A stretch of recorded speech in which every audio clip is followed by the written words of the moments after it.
तो हेलो दोस्तों, pre NEET 2026 की तैयारी में अगर बॉडी का कंट्रोल सिस्टम ही वीक रह गया तो क्वेश्चंस आपको कंफ्यूज कर देंगे। आज के इस वन शॉट में हम केमिकल कोऑर्डिनेशन एंड इंटीग्रेशन को इतने स्मार्ट तरीके से पढ़ेंगे कि हार्मोन्स और ग्लैंड्स हमेशा आपके दिमाग में सेट हो जाएंगे। तो हेलो दोस्तों, this is doctor Ravi here. तो हम आज बात करेंगे केमिकल कोऑर्डिनेशन एंड इंटीग्रेशन के बारे में। ठीक है, तो हम स्टार्ट करते हैं। सबसे पहले बात करते हैं ग्लैंड्स के बारे में। ग्लैंड्स वो स्पेशलाइज स्ट्रक्चर्स होते हैं जो डिफरेंट टाइप के सिक्रीशंस रिलीज़ करते हैं, जैसे हार्मोन्स, ऑयल, मिल्क या फिर सलाइवा। ठीक है, अब यहाँ पे बात करी गई है endocrine glands, they are ductless glands. Ductless glands वे होते हैं जो डायरेक्टली अपने सिक्रीशन को ब्लड स्ट्रीम में पोर करते हैं। ठीक है, इसके अलावा अगर हम और डक्ट ग्लैंड्स के बारे में बात करें, एक होते हैं जिनमें डक्ट की मदद से सिक्रीशन को रिलीज़ किया जाता है, तो उनमें उन्हें कहते हैं हम एक्सोक्राइन ग्लैंड्स।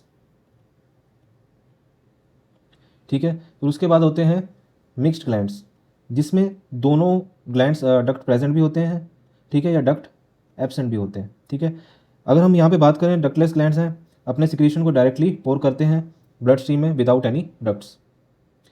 उसके बाद आते हैं कि उसके बाद आते हैं हार्मोन्स के ऊपर। हार्मोन्स क्या होते हैं? Hormones are non nutrient chemical messenger. Non nutrient जो कोई एनर्जी प्रोवाइड नहीं करते, they do not provide any energy. ठीक है, ये एक तरह के केमिकल मैसेंजर होते हैं, means intercellular messenger. Intercellular messenger का मतलब बिटवीन द सेल्स ये केमिकल्स अलग अलग अपने मैसेजेस को आगे से आगे पहुंचाते हैं और आगे जाके एक रिसेप्टर्स पे जाके एक्ट करके अपने इफेक्ट को प्रोड्यूस करते हैं। तो ये एट लास्ट जाके एक रिसेप्शन करते हैं। रिसेप्शंस मीन्स रिसेप्टर पे जाके ये एक्ट करते हैं। और दूसरा क्या है, ये required in very trace amount, बहुत ही कम क्वांटिटी में हमें इनकी ज़रूरत होती है। ठीक है, बहुत ही कम क्वांटिटी में चाहिए होते हैं और अपनी उस कम क्वांटिटी से ये बहुत बड़ा इम्पैक्ट डालते हैं। फिर हम यहाँ पे बात करें कि the neural system and the endocrine system jointly coordinate and regulate the physiological functions on the body. तो यहाँ पे न्यूरल और एंडोक्राइन सिस्टम जॉइंटली कोऑर्डिनेट करता है और अपने इफेक्ट को प्रोड्यूस करता है बॉडी के अंदर। अब बात करें एंडोक्राइन ग्लैंड्स क्या होते हैं। Endocrine glands they lack ducts and hence called ductless glands. ठीक है, their secretions are called hormones. The classical definition of hormone is chemical produced by the endocrine gland and released into the blood and transported to a distant located target organ has current scientific definition. अब ये नई definition जो इसकी आई है ये बहुत important है, जो भी हमने डिस्कस करी थी। Hormones are non-nutrient chemicals which act as intracellular messengers and are produced in very trace amount. उसके बाद आता है कि invertebrates they possess very simple endocrine system and they have few hormones, जो आगे हम बात करेंगे, whereas large number of chemicals act as hormones and provide coordination in vertebrates. तो यहाँ पे ये बताया गया है कि जो इनवर्टिब्रेट्स हैं बहुत ही सिंपल ऑर्गेनिजम्स होते हैं, तो उसके अंदर बहुत कम अमाउंट में हार्मोन्स का रिलीज होता है, वेरस वर्टिब्रेट्स वो थोड़े एडवांस ऑर्गेनिजम्स होते हैं, तो उसके अंदर अलग अलग टाइप के हार्मोन्स और ज़्यादा हार्मोन्स का रिलीज होता है एज कम्पेयर टू इनवर्टिब्रेट्स। तो यही चीज़ यहाँ पे दी गई है। इनवर्टिब्रेट्स सिंपल एंडोक्राइन सिस्टम होते हैं, फ्यू हार्मोन्स रिलीज करते हैं, और vertebrates well organise endocrine system होता है, तो that is why there are releasing many hormones. अब हम बात करते हैं ह्यूमन एंडोक्राइन सिस्टम के बारे में। ह्यूमन एंडोक्राइन सिस्टम को डिवाइड किया गया है वेल ऑर्गेनाइज एंडोक्राइन सिस्टम्स में, फिर होता है डिफ्यूज सेल्स या टिश्यूज में। ठीक है, वेल ऑर्गेनाइज एंडोक्राइन ग्लैंड्स में क्या क्या आता है, जैसे पिट्यूटरी ग्लैंड जो growth hormone, TSH, LH, FSH ये सब रिलीज करता है। प्लीनियन ग्लैंड जो स्लीप वेक साइकिल को कंट्रोल करता है। थाइमस जिसका रोल होता है इम्यूनिटी के अंदर। ठीक है, उसके बाद थायराइड ग्लैंड जो थायरोक्सिन हार्मोन को रिलीज करता है, ठीक है, जो बेसिकली BMR को कंट्रोल करता है। एड्रीनल ग्लैंड से डिफरेंट टाइप के हार्मोन्स रिलीज होते हैं, जिसमें G, F और R, ग्लोमेरुलोसा, फेसिकुलाटा और रेटिकुलरिस का रोल होता है, जो अलग अलग हार्मोन्स को रिलीज करते हैं, जो आगे मैं आपको बताऊंगा। उसके बाद गोनाड्स जो होते हैं ओवरीज इन फीमेल्स, और दूसरा होता है टेस्टिस, वो होता है मेल्स के अंदर। टेस्टिस प्रोड्यूस करते हैं एंड्रोजन्स को, वेरस ओवरीज अलग अलग टाइप के हार्मोन्स लाइक एस्ट्रोजन, प्रोजेस्टेरोन ये सब रिलीज करते हैं। इसके बाद आता है पैराथायरॉयड हार्मोन, जो पैराथॉर्मोन को रिलीज करता है, जो कैल्शियम होमोस्टेसिस में हेल्प करता है बेसिकली। और एट लास्ट आता है पेनक्रियास, जो इंसुलिन को रिलीज करता है, ठीक है, जो बॉडी में ब्लड ग्लूकोज लेवल को कंट्रोल करता है। दूसरा होता है डिफ्यूज सेल्स या टिश्यूज, इसमें आता है GI ट्रैक्ट, जैसे गैस्ट्रोइंटेस्टाइनल ट्रैक्ट जहाँ से हार्मोन रिलीज हो सकते हैं। हार्ट है जहाँ से ANF का रिलीज हो सकता है, ठीक है। किडनी है जिससे रेनिन का रिलीज हो जाता है। लीवर है यहाँ से भी हार्मोन का रिलीज होता है। सो ह्यूमन एंडोक्राइन सिस्टम में NCERT में अगर इसकी रीडिंग लें, so endocrine glands and hormones producing diffuse tissue cells located in different parts of our body constitute the endocrine system। ठीक है, pituitary, pineal, thyroid, adrenal, pancreas, parathyroid, thymus and gonads. Gonads में testis in males and ovary in females. They are the organise endocrine bodies in our body. तो यहाँ जैसे अगर हम देखें brain के अंदर, यहाँ पे लेबल किया गया जैसे पीनियल ग्लैंड, आगे की तरफ यहाँ हाइपोथैलेमस, नीचे आते हैं तो पिट्यूटरी ग्लैंड। अब यहाँ पे हम आते हैं थायराइड और पैराथायराइड। थायराइड जो होता है आप जानते हैं ये ट्रैकिया के वेंट्रल साइड पे प्रेजेंट होता है, और डोर्सल साइड पे क्या होता है, पैराथायराइड ग्लैंड होता है। ठीक है, उसके बाद आता है नीचे आते हैं तो यहाँ पे थाइमस ग्लैंड आ जाता है। ठीक है, नेक्स्ट इससे नीचे आते हैं जो आता है पेनक्रियास, पेनक्रियास आ जाता है। उसके नीचे किडनी से, किडनीज के ऊपर क्या प्रेजेंट होता है, एड्रीनल ग्लैंड्स प्रेजेंट होते हैं 1 पेयर। नीचे आते हैं यहाँ पे जो मेल्स के अंदर प्रेजेंट होता है टेस्टिस 1 पेयर, और फीमेल्स के अंदर प्रेजेंट होते हैं ओवरी 1 पेयर। तो आपको इनका ध्यान रखना है। ठीक है, in addition to these some of the organs like GI tract, liver, kidney, heart also produce hormones. ठीक है, तो ये सब चीज़ें हमने कवर अप कर लिया इसमें। नेक्स्ट फिर हम बात करते हैं हाइपोथैलेमस के बारे में। यहाँ पे हाइपोथैलेमस जो होता है ये प्रेजेंट होता है, it's a part of the brain. Okay, कौन से पार्ट से, मतलब डायनसेफेलॉन का पार्ट होता है। ठीक है, इसके अंदर होते हैं न्यूरोसिक्रेटरी सेल्स, मतलब न्यूरॉन्स होते हैं जो बेसिकली प्रोड्यूस करते हैं हॉर्मोन्स। और वो हॉर्मोन्स किसको कंट्रोल करते हैं, वो कंट्रोल करते हैं पिट्यूटरी ग्लैंड को। ठीक है, तो पिट्यूटरी ग्लैंड को हम क्या कहते हैं, मास्टर ग्लैंड कहते हैं।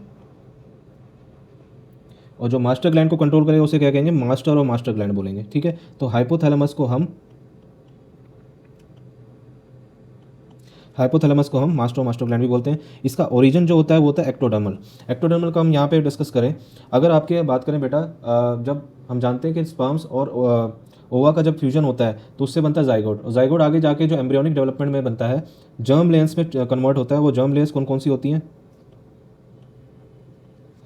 वो जर्म लेयर्स होती हैं एक्टोडर्म, दूसरी होती है मीजोडर्म, फिर होती है एंडोडर्म।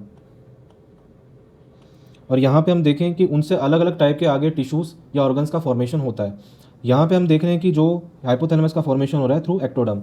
ठीक है, हॉर्मोन्स ऑफ हाइपोथैलेमस जो न्यूरोसिक्रेटरी सेल से रिलीज़ होते हैं, और वो जाके किस में रिलीज़ होते हैं, एंटीरियर पिट्यूटरी में जाके रिलीज़ होते हैं, और वहाँ पे उसको इफेक्ट करते हैं, जिससे पिट्यूटरी हॉर्मोन्स का आगे हार्मोन रिलीज़ होता है, उसकी हाइपर सिक्रीशन होती है या उसकी हाइपो सिक्रीशन होती है। यहाँ पे हम जो डायग्राम देख रहे हैं इसके अंदर देख सकते हैं कि दिस वाला, ये वाला जो पार्ट है, ये एरिया है एंटीरियर पिट्यूटरी, दूसरा वाला एरिया यहाँ पे जो है वो है पोस्टीरियर पिट्यूटरी। ऊपर हम देख सकते हैं यहाँ पे कि जो हाइपोथैलेमस है, हाइपोथैलेमिक न्यूरॉन के थ्रू, ये इसका हाइपोथैलेमिक न्यूरॉन है जो आगे जाके अंदर इसमें सिक्रीशंस को रिलीज़ करता है। किसके अंदर रिलीज़ करता है, दैट इज़ हाइपोफाइसियल पोर्टल सिस्टम के थ्रू, सिस्टम में इसके अपने सिक्रीशंस को रिलीज़ करता है। इसके थ्रू ये नीचे ये सिक्रीशंस किस में जाके इफेक्ट करते हैं, एंटीरियर पिट्यूटरी में इफेक्ट करते हैं, जिसकी वजह से आगे हॉर्मोन्स का रिलीज़ होता है। ठीक है, तो ये हम कह सकते हैं कि जो हाइपोथैलेमस है वो बेसिकली कंट्रोल किसको कर रहा है, वो बेसिकली कंट्रोल कर रहा है एंटीरियर पिट्यूटरी को। ठीक है, पोस्टीरियर पिट्यूटरी को कंट्रोल करने की ज़रूरत ही नहीं है, क्योंकि वो अपना कोई हार्मोन नहीं बनाता। पोस्टीरियर पिट्यूटरी, बहुत इंपॉर्टेंट बात है, पोस्टीरियर पिट्यूटरी अपना कोई हार्मोन नहीं बनाता है। वो दो हाइपोथैलेमिक हार्मोन्स को स्टोर करता है, जिसका नाम है ऑक्सीटोसिन एंड वैसोप्रेसिन। ये दो हार्मोन्स को ही स्टोर करता है, अपना कोई हार्मोन नहीं बनाता। जो हाइपोथैलेमिक न्यूरॉन्स यहाँ पे होते हैं, ये हाइपोथैलेमिक न्यूरॉन्स ये वाले हैं, ये डायरेक्टली अपने सिक्रीशंस इसके अंदर रिलीज़ कर देते हैं। और ये जो हार्मोन्स हैं ऑक्सीटोसिन एंड वैसोप्रेसिन, ये हाइपोथैलेमिक हार्मोन्स होते हैं जो इस पोस्टीरियर पिट्यूटरी के अंदर स्टोर होते हैं। ठीक है, पोस्टीरियर पिट्यूटरी अपना कोई हार्मोन नहीं बनाता है, तो आपको ये चीज़ ध्यान रखनी बहुत इंपॉर्टेंट है। नेक्स्ट हम आते हैं कि हाइपोथैलेमिक हार्मोन्स दो टाइप के होते हैं बेटा, एक तो होता है रिलीजिंग टाइप और एक होता है इनिबिटिंग टाइप।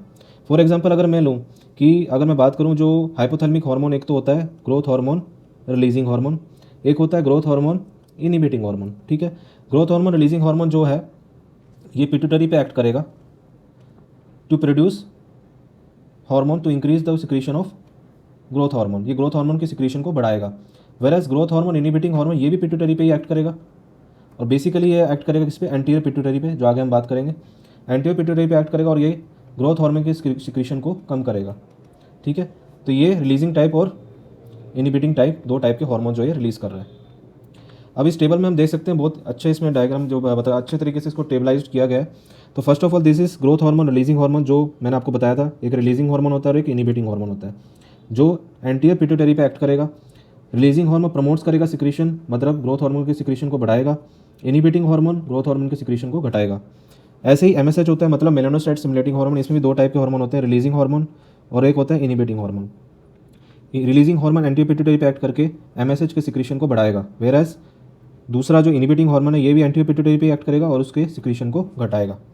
इसके बाद आता है बेटा वो होता है प्रोलैक्टिन। प्रोलैक्टिन के भी दो हार्मोन रिलीज होते हैं, एक तो रिलीजिंग हार्मोन और एक इनिबिटिंग हार्मोन। आपको ये चीज़ ध्यान रखनी है, पीआरएल PRL का यहाँ पे मतलब है प्रोलैक्टिन, ठीक है। जो प्रोलैक्टिन ये दोनों रिलीजिंग हार्मोन एक्ट करेंगे एंटीरियर पिट्यूटरी पे, और ये सिक्रीशंस किसके बढ़ाएंगे, प्रोलैक्टिन की। एंटीरियर पिट्यूटरी ये भी एक्ट करेगा इनिबिटिंग हार्मोन, और ये प्रोलैक्टिन की सिक्रीशन को घटाएंगे। इसके बाद आता है बेटा वो होता है TSHRH means thyroid stimulating hormone releasing hormone. ये एंटीरियर पिट्यूटरी पे ये भी एक्ट करता है, और ये TSH की सिक्रीशन मतलब थायराइड स्टिमुलेटिंग हार्मोन की सिक्रीशन को बढ़ाता है।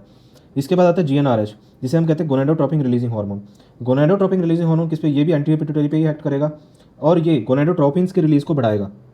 अब गोनाडोट्रोपिन्स में क्या क्या आता है, गोनाडोट्रोपिन्स में आता है FSH फॉलिकल स्टिमुलेटिंग हार्मोन, दूसरा आता है LH that is luteinizing hormone. दो टाइप के हार्मोन्स इसमें सिक्रीट होते हैं, FSH और LH, ये आपको ध्यान रखना है गोनाडोट्रोपिन्स में। इसके बाद आता है इसमें जो रिलीज होता है ACTH-RH means adrenocorticotropic hormone releasing hormone. ये भी एंटीरियर पिट्यूटरी पे एक्ट करेगा, और ये क्या करेगा, promote the secretion and release of ACTH adrenocorticotropic hormone, जो आगे जाके एड्रीनल ग्लैंड पे एक्ट करके उससे हार्मोन्स को रिलीज करवाएगा, ठीक है। Thank you. फिर आता है हम बात करते हैं दो हाइपोथैलेमिक हार्मोन्स जो होते हैं पोस्टीरियर पिट्यूटरी में स्टोर्ड। तो इंपॉर्टेंट आपको ध्यान रखना है, पोस्टीरियर पिट्यूटरी अपना कोई हार्मोन नहीं बनाता है, वो बेसिकली दो हार्मोन्स को स्टोर करता है, जो होता है ADH मतलब वैसोप्रेसिन, और दूसरा होता है ऑक्सीटोसिन। ADH क्या करता है, जिसे हम कहते हैं एंटी डाययूरेटिक हार्मोन, इसके नाम से ही पता लग रहा है, ठीक है। ये डाययूरेसिस को प्रिवेंट करता है और loss of water through urine को डिक्रीज करता है। कैसे करता है कि ये किडनी के अंदर TCT मतलब डिस्टल कम्युनिकेटेड ट्यूब्यूल और कलेक्टिंग डक्ट के ऊपर एक्ट करके वहाँ से वाटर का रिजॉर्प्शन कराता है। अगर वाटर का रिजॉर्प्शन कराएगा तो यूरिन के थ्रू वाटर का लॉस कम हो जाएगा, ठीक है। तो इसके मीन्स प्रिवेंट द डाययूरेसिस। दूसरा इसका वैसोकंस्ट्रिक्टिव इफेक्ट भी होता है। इसके बाद अगर इसका डेफिशिएंसी हो जाए, मतलब वैसोप्रेसिन की डेफिशिएंसी हो जाए, किसी तरीके से इम्पेयरमेंट या फिर सिंथेसिस नहीं हो पा रहा है, तो इसमें क्या होएगा, अब वो इफेक्ट अपना नहीं ला पाएगा डाययूरेसिस का, तो जो एक्सेस ऑफ वाटर है वो रिलीज होएगा यूरिन के थ्रू, वो सारा वाटर लॉस हो जाएगा यूरिन के थ्रू, जो क्या कॉज करेगा, डिहाइड्रेशन।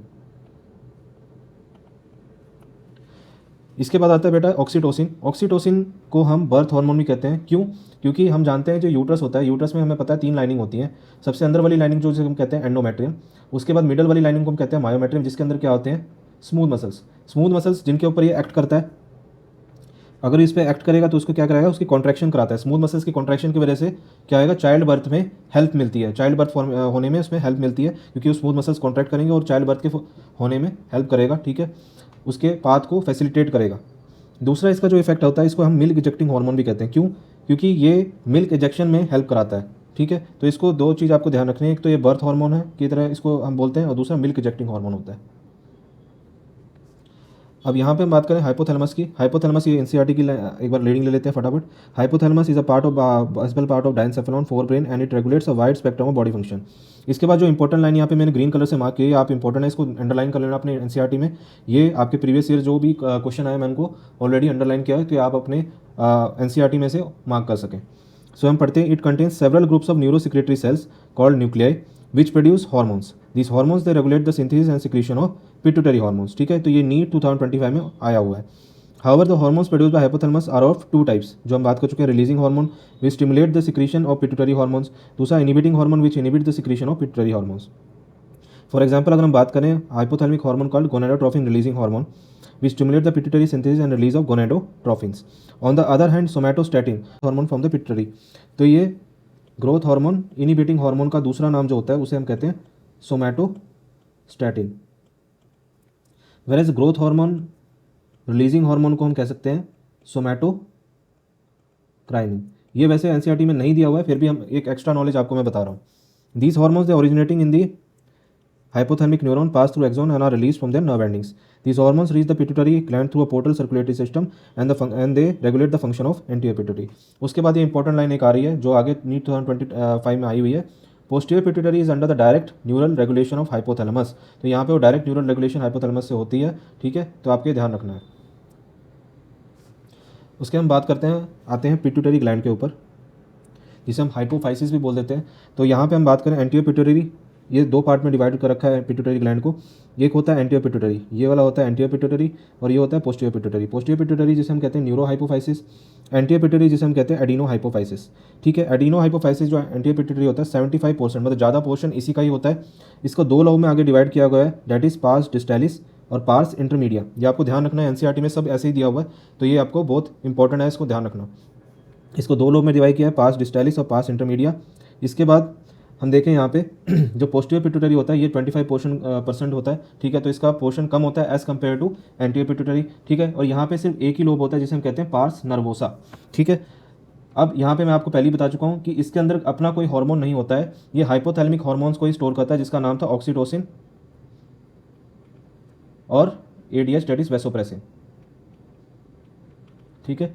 दूसरा यहाँ पे ध्यान रखना है कि जो इसमें हमने दो पार्ट में डिवाइड किया था, डेट इज पास डिस्टाइलिस और पास इंटरमीडिया, जिसको एंटीरियर पिट्यूटरी को, तो पास डिस्टाइलिस से अलग अलग टाइप के हार्मोन्स कौन कौन से रिलीज हो रहे थे, that is GH, TSH, LH, FSH, ये सब इससे रिलीज होंगे, ठीक है। वेरस पास इंटरमीडिया जो इंपॉर्टेंट बात यहाँ आपको ध्यान रखनी है, यहाँ से सिर्फ एक ही हार्मोन रिलीज होता है जिसको कहते हैं MSH, melanocyte stimulating hormone, that is pass intermedia. तो और एक और इंपॉर्टेंट बात जो एनसीईआरटी के अंदर दी हुई है, जो आपके स्टेटमेंट बेस्ड क्वेश्चंस में आ सकती है, in human intermedia is almost merged with the distalis, तो ह्यूमंस के अंदर ये दोनों, बात करें पास डिस्टाइलिस और दूसरा पास इंटरमीडिया, ये फ्यूज़ हो जाते हैं, ठीक है। तो आपको ये ध्यान करना है इन ह्यूमंस में, तो आपको स्टेटमेंट बेस्ड क्वेश्चन आ सकता है एनसीईआरटी में, ठीक है। नेक्स्ट हम यहाँ पे एनसीईआरटी का यहाँ पढ़ते हैं पिट्यूटरी ग्लैंड के बारे में। It is located in the bony cavity, bony cavity क्या कहते हैं उसे, सेल्ला टर्सी का, ध्यान रखना, and is attach to the hypothalamus by a stock.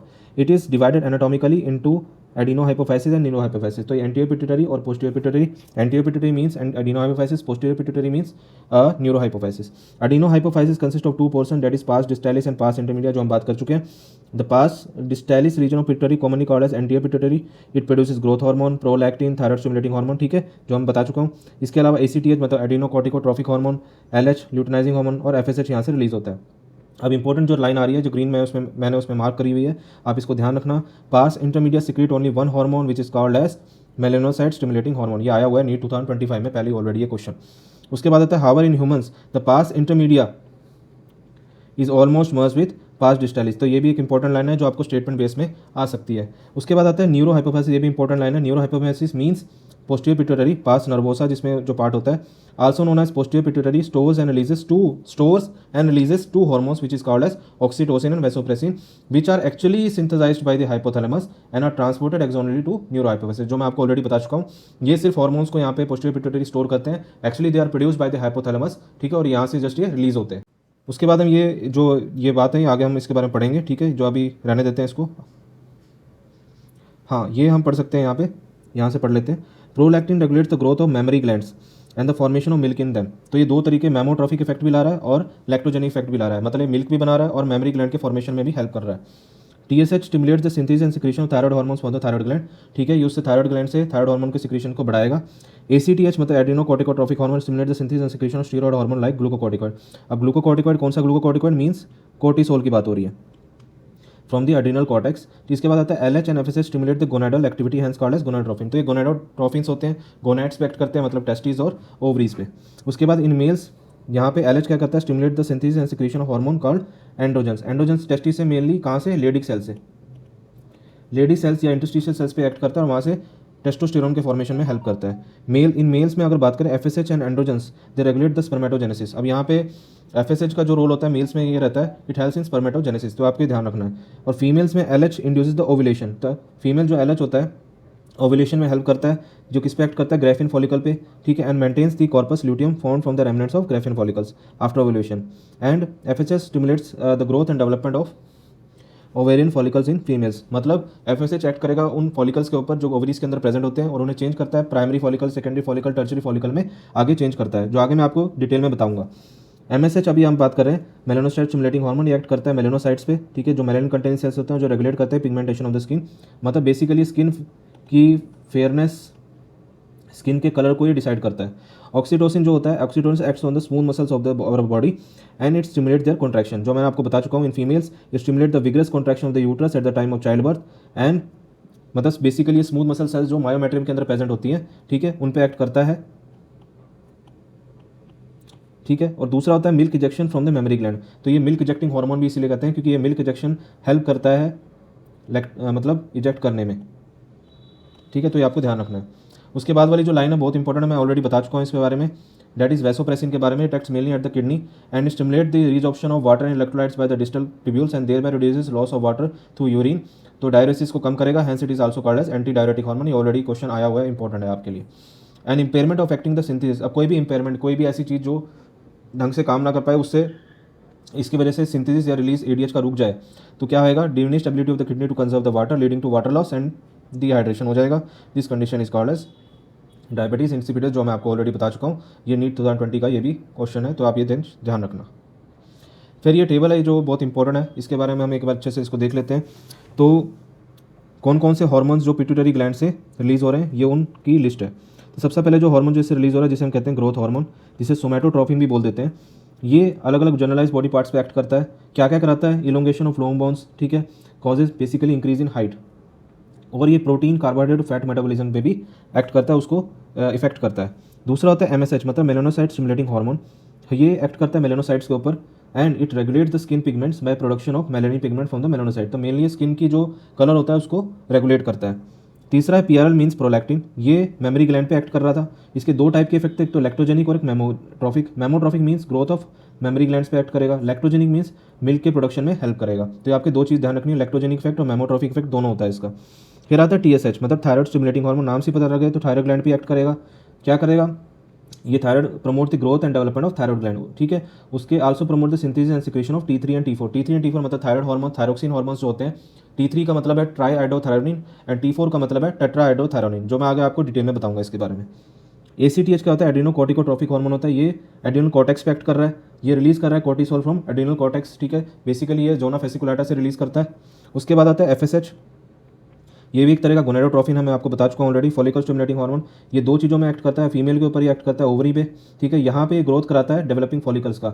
अब डेवलपिंग फॉलिकल्स जो होती हैं, यहाँ पे हम देखिए ये पूरा ओवरी का स्ट्रक्चर है, ठीक है, ये ओवरी है। यहाँ पे ये है प्राइमरी फॉलिकल्स, फिर है सेकेंडरी फॉलिकल्स, फिर है टर्चरी फॉलिकल्स, ठीक है, और लास्ट में आता है ग्राफियन फॉलिकल्स, ठीक है। ग्राफियन फॉलिकल पे यहाँ पे एक्ट करता है LH।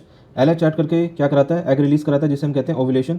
ओव्यूलेशन हो गया, अब जो बचा हुआ जो पार्ट है, ये बचा हुआ पार्ट किस में चेंज हो जाएगा, कॉर्पस ल्यूटियम में, ठीक है। और कॉर्पस ल्यूटियम आगे जाके क्या बनाएगा, प्रोजेस्टेरॉन, ये वाला हार्मोन रिलीज करेगा, ठीक है। तो अभी हम देखते हैं यहाँ पे वापस आते हैं कि जो ओवरी पे एक्ट करके promote the growth and development of follicles, वही primary follicle, secondary follicle and tertiary follicle, at last Graafian follicle का प्रोडक्शन होता है, ठीक है।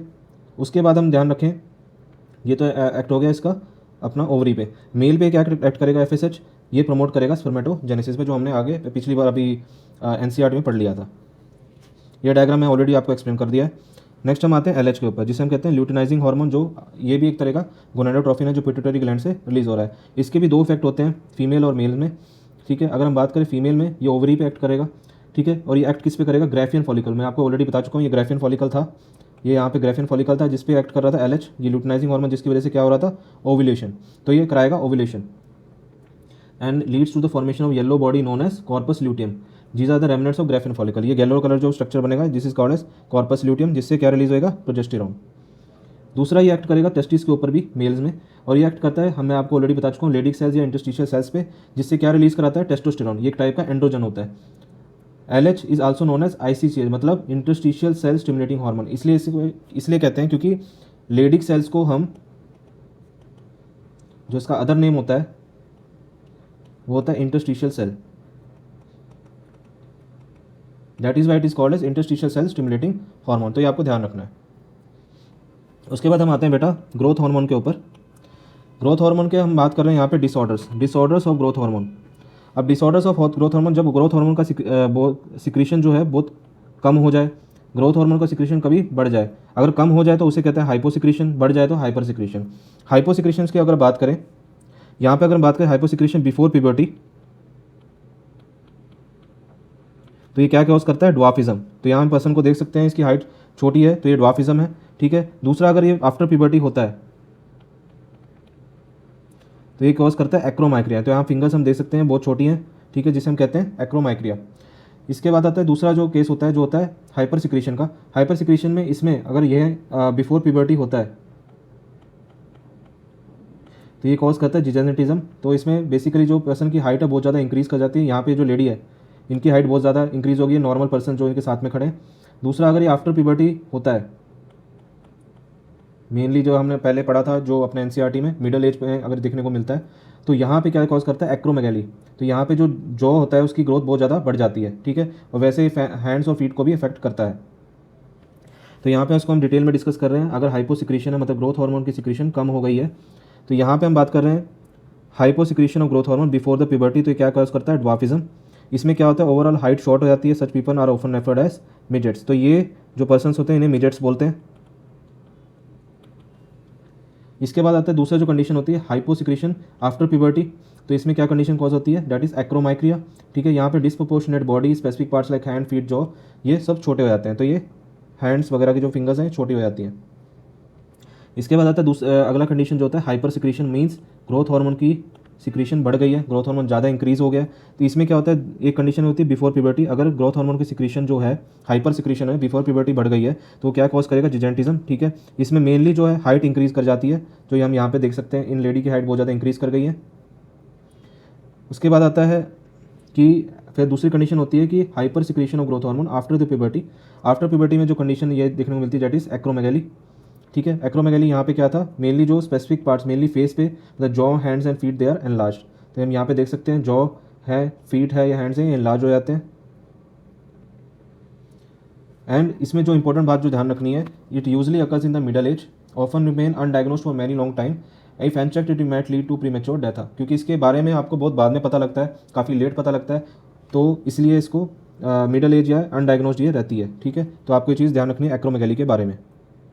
वही चीज़ यहाँ पे मिजेट्स और यहाँ पे ये जिजेंटिज्म दिख रहा है अपने को। ठीक है, तो अभी हम यहाँ बात करते हैं over secretion of growth hormone stimulate the abnormal growth of the body leading to gigantism, जो हम बात कर चुके हैं। ठीक है, बिफोर प्यूबर्टी। अब low secretion of GH results in stunted growth resulting in pituitary dwarfism. ठीक है, ग्रोथ हार्मोन जब कम रिलीज हो रहा है तो ड्वार्फिज्म कॉज करेगा। Excess secretion of growth hormone in adults, मतलब आफ्टर प्यूबर्टी की बात हो रही है, मिडल एज में, क्या result in severe disfigurement specially of the face, जिसे हम कहते हैं एक्रोमेगैली। ठीक है, ऑलरेडी हम डिस्कस कर चुके हैं, which may lead to serious complication such as premature death if it is unchecked.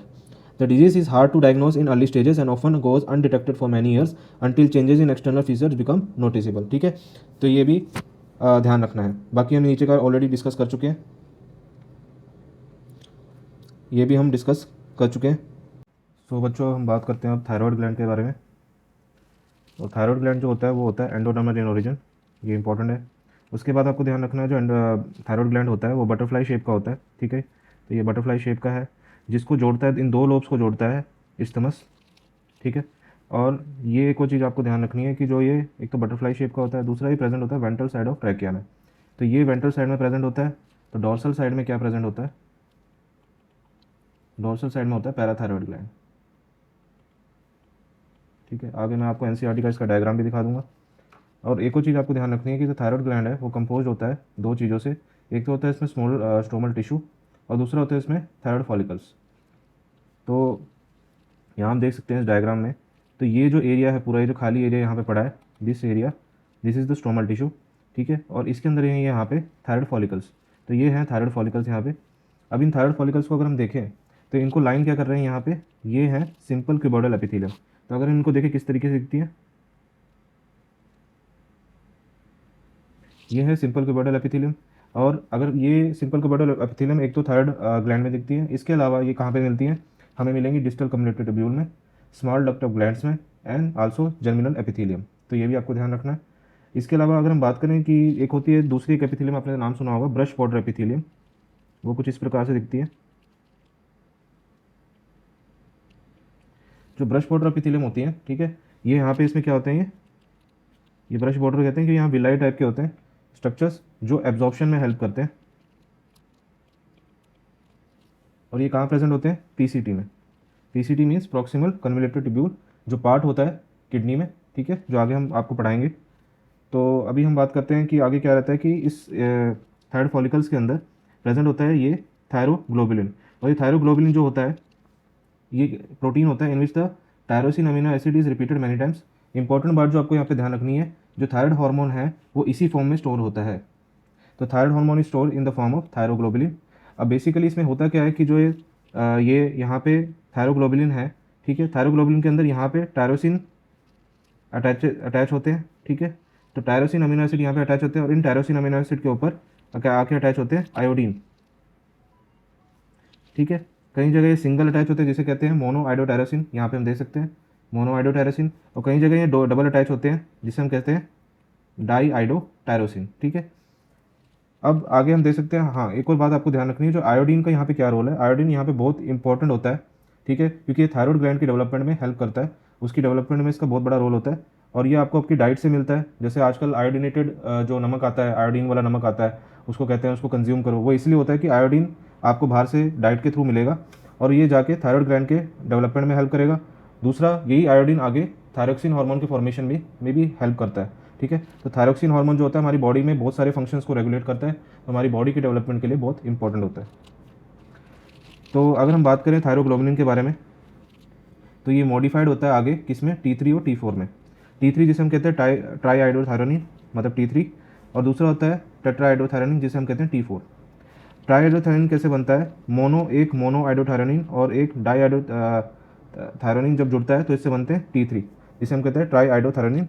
और अगर दो डाईआइडोथायरोनिन अगर जुड़ते हैं तो they will form combine to form T4 जिसे हम कहते हैं टेट्राआइडोथायरोनिन। इसको हम थायरोक्सिन हार्मोन भी बोल देते हैं बेटा, ठीक है।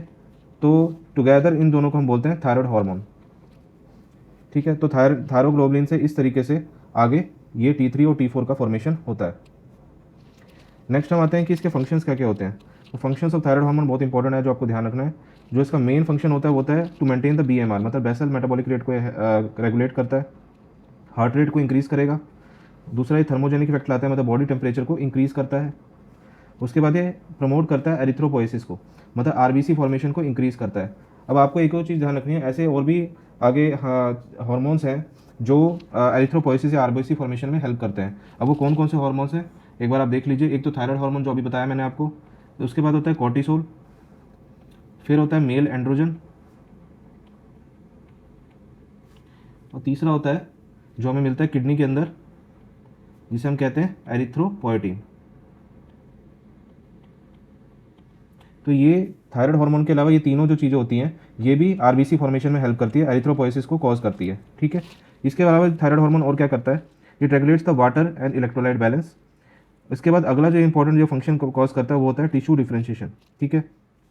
टिश्यू डिफ्रेंशिएशन का मतलब क्या होता है, फॉर एग्जांपल कि अगर एक बेबी है, डेवलपिंग बेबी है, उसमें ब्रेन का डेवलपमेंट करना है तो उसमें भी ये हेल्प करेगा।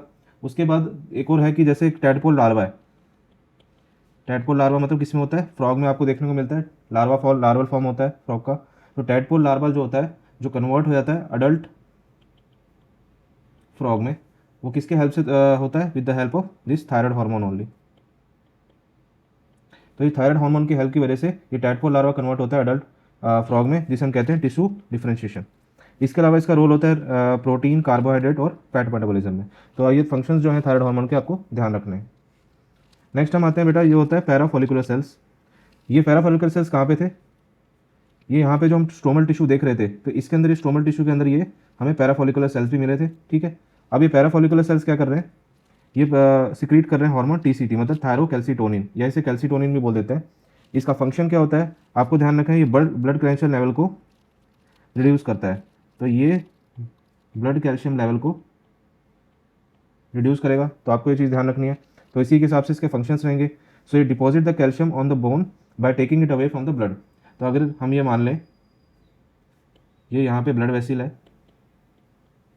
ठीक है, और यहाँ पे अगर हम ये बोन बना देते हैं, ठीक है, तो ये deposit the calcium on borne by taking it away from the blood. तो ब्लड के अंदर से सारा कैल्शियम ही निकाल लेता है, ठीक है, और उस कैल्शियम को निकाल के डिपॉजिट करता है बोन के ऊपर। तो बोन के ऊपर सारा कैल्शियम डिपॉजिट होएगा तो ब्लड के अंदर कैल्शियम लेवल हो जाएगा कम। दूसरा होता है सप्रेसेस एक्टिविटी ऑफ ऑस्टियोक्लास्ट। अब ऑस्टियोक्लास्ट जो होते हैं ये बेसिकली काम करते हैं बोन के ऊपर, और बोन को एक तरह से ईट करते हैं, उसमें से कैल्शियम के को उसमें से बाहर निकाल के ब्लड कैल्शियम लेवल को बढ़ाते हैं, मतलब वो ब्लड के अंदर कैल्शियम लेवल को बढ़ाते हैं। अगर उनकी एक्टिविटी कम हो जाएगी तो ऑटोमेटिकली ब्लड कैल्शियम लेवल कम हो जाएगा। एंड उसके बाद रहता है कि third function, it promote the excretion of calcium from the renal tubules. So excretion अगर कैल्शियम का बढ़ेगा किडनी के थ्रू, जो यूरिन के थ्रू बाहर निकलेगा, तो ऑटोमेटिकली क्या होएगा, जो ब्लड कैल्शियम लेवल है वो कम हो जाएगा बॉडी के अंदर। तो बॉडी के अंदर ब्लड कैल्शियम लेवल कम हो जाएगा क्योंकि सारा कैल्शियम जो किडनी के थ्रू मतलब यूरिन के थ्रू सारा बाहर निकल गया। सो नेक्स्ट हम आते हैं, अब हम यहाँ पे NCERT की रीडिंग ले लेते हैं एक बार। तो thyroid gland is compose of 2 lobes which are located on either side of the trachea. Both the lobes are interconnected with a thin flap of connective tissue called the isthmus, ठीक है। तो यहाँ पे ये isthmus है जिसके through ये connected है, ये इसके लोब्स हैं दोनों, ठीक है, और ये प्रेजेंट है किस पे, वेंट्रल साइड ऑफ ट्रैकिया पे प्रेजेंट है, ये ट्रैकिया है यहाँ पे। सो इस ट्रैकिया के ऊपर इसकी दोनों वेंट्रल साइड पे प्रेजेंट है। And this thyroid gland is composed of follicles and stromal tissue. Each thyroid follicle is composed of follicular cells, ठीक है, वो फॉलिकुलर सेल क्या होते हैं, सिंपल क्यूबोइडल एपिथेलियम के होते हैं, और उनके अंदर एक कैविटी होती है। तो मैंने आपको बताया था उसके अंदर ये जो थायराइड फॉलिकल्स है, जिसके अंदर ये अपने सिंपल क्यूबोइडल एपिथेलियम थी, ठीक है, तो उसके अंदर ये कैविटी भी आपको देखने को मिलेगी। So these follicular cell synthesise two hormones, that is tetraiodothyronine that is thyroxine and triiodothyronine that is T3। उसके बाद आपको ध्यान रखना है कि iodine is essential for the normal rate of hormone synthesis in the thyroid, ठीक है, iodine बहुत एसेंशियल होता है उसके लिए। अब ये इंपॉर्टेंट है, आपको जो चीज़ ध्यान रखनी है, यहाँ पे जो ग्रीन मार्क्स है मैंने सारे कर रखे हैं क्वेश्चन आपके लिए, पहले ही अंडरलाइन कर रखे हैं मैंने, आप इसको अपने एनसीईआरटी में मार्क कर लेना, ये नीट 2024 का क्वेश्चन है।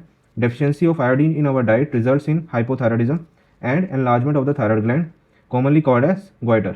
हाइपोथायराइडिज्म मतलब थायरोक्सिन हार्मोन का सिक्रीशन कम हो रहा है during pregnancy, causes defective development and maturation of the growing baby leading to a stunted growth, this condition is called as cretinism. इसके बारे में आगे मैं आपको पढ़ाऊंगा। इसके अलावा इसमें क्या होता है, मेंटल रिटार्डेशन हो जाता है, low intelligent question, abnormal skin deaf mutism, और दूसरा क्या है, इन अडल्ट वुमन हाइपोथायराइडिज्म में cause menstrual cycle, irregular menstrual cycle देखने को मिलेगा।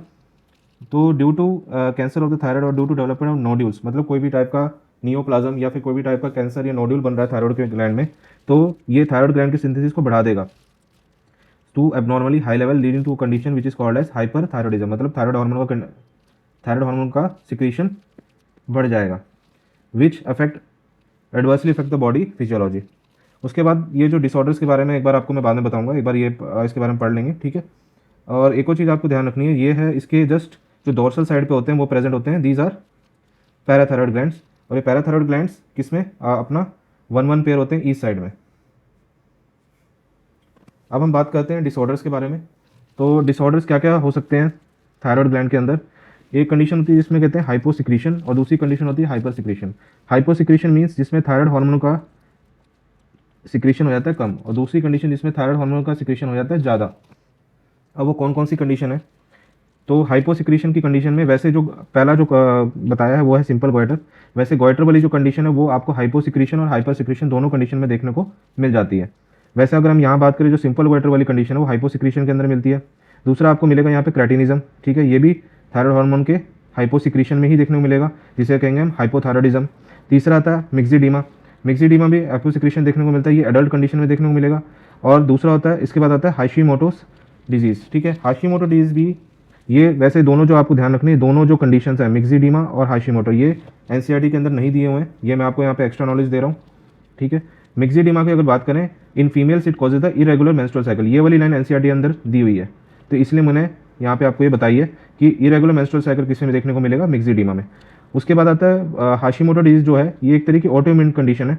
ऑटोइम्यून मीन्स कि यहाँ पे ऐसी एंटीबॉडीज फॉर्म होती हैं जो थायराइड फॉलिकुलर सेल्स को अटैक करते हैं, और उनको अटैक करके उनको क्या करेंगे, डिस्ट्रॉय करेंगे, जिसकी वजह से क्या होगा, जो थायराइड फॉलिकुलर सेल्स जो थायराइड हार्मोन का फॉर्मेशन कर रहे थे वो यहाँ पे फॉर्मेशन नहीं कर पाएंगे। तो थायराइड हार्मोन का फॉर्मेशन नहीं होगा तो थायराइड हार्मोन्स कम सिक्रीट होगा, that is leading to hyposecretions, hypothyroidism.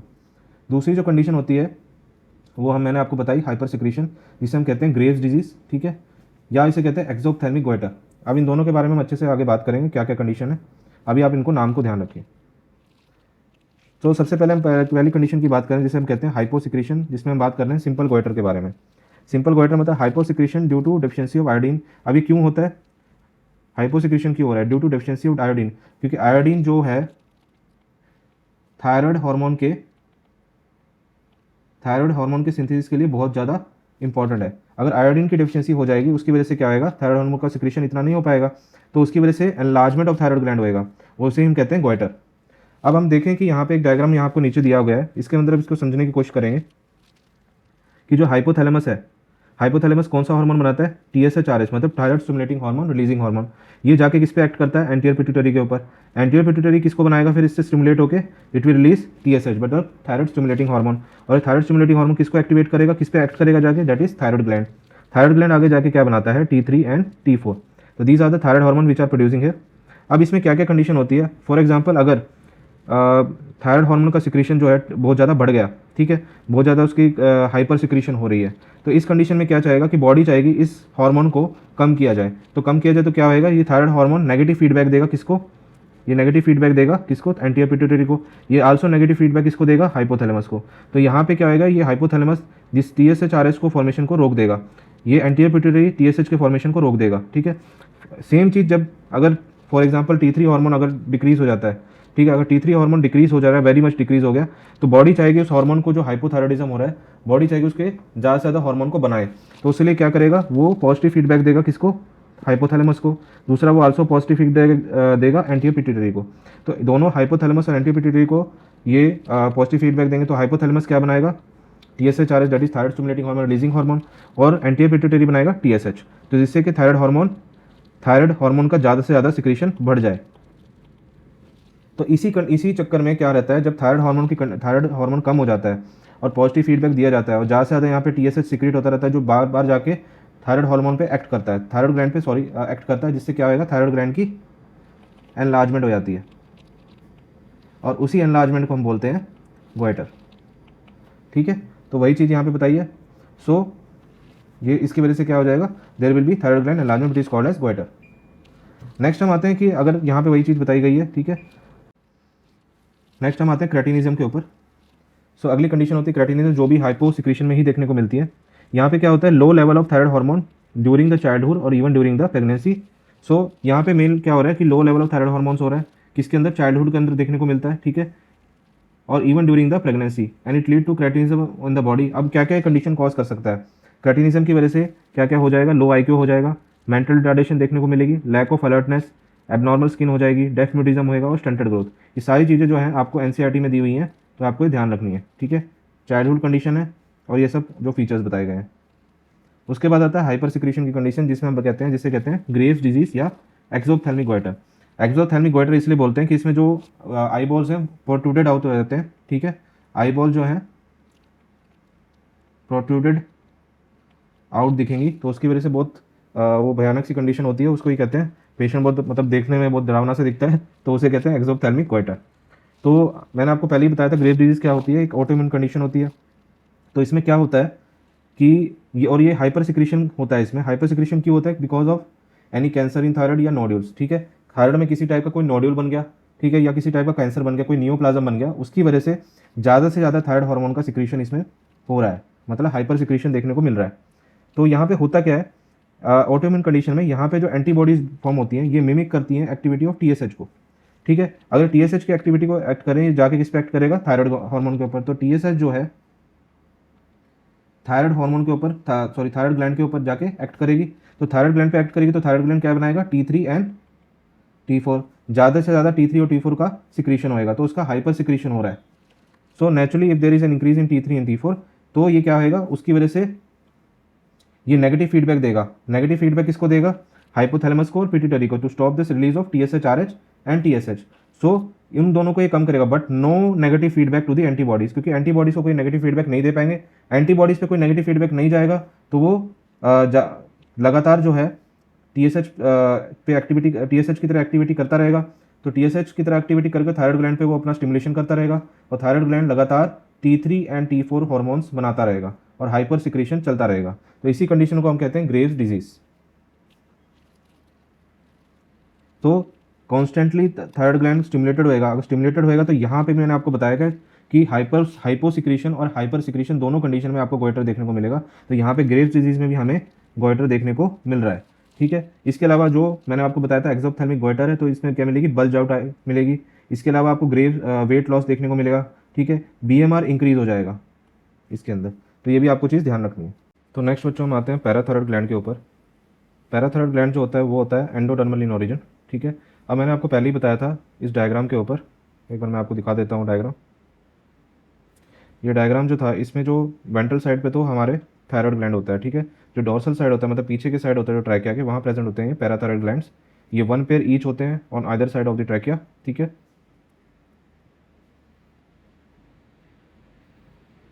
तो 4 पैराथायराइड्स होते हैं which are present behind the thyroids on the dorsal side of trachea.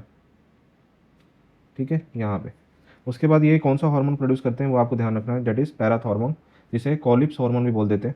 ठीक है, और आपको ये ध्यान रखना है ये ब्लड कैल्शियम लेवल को बढ़ाता है वो।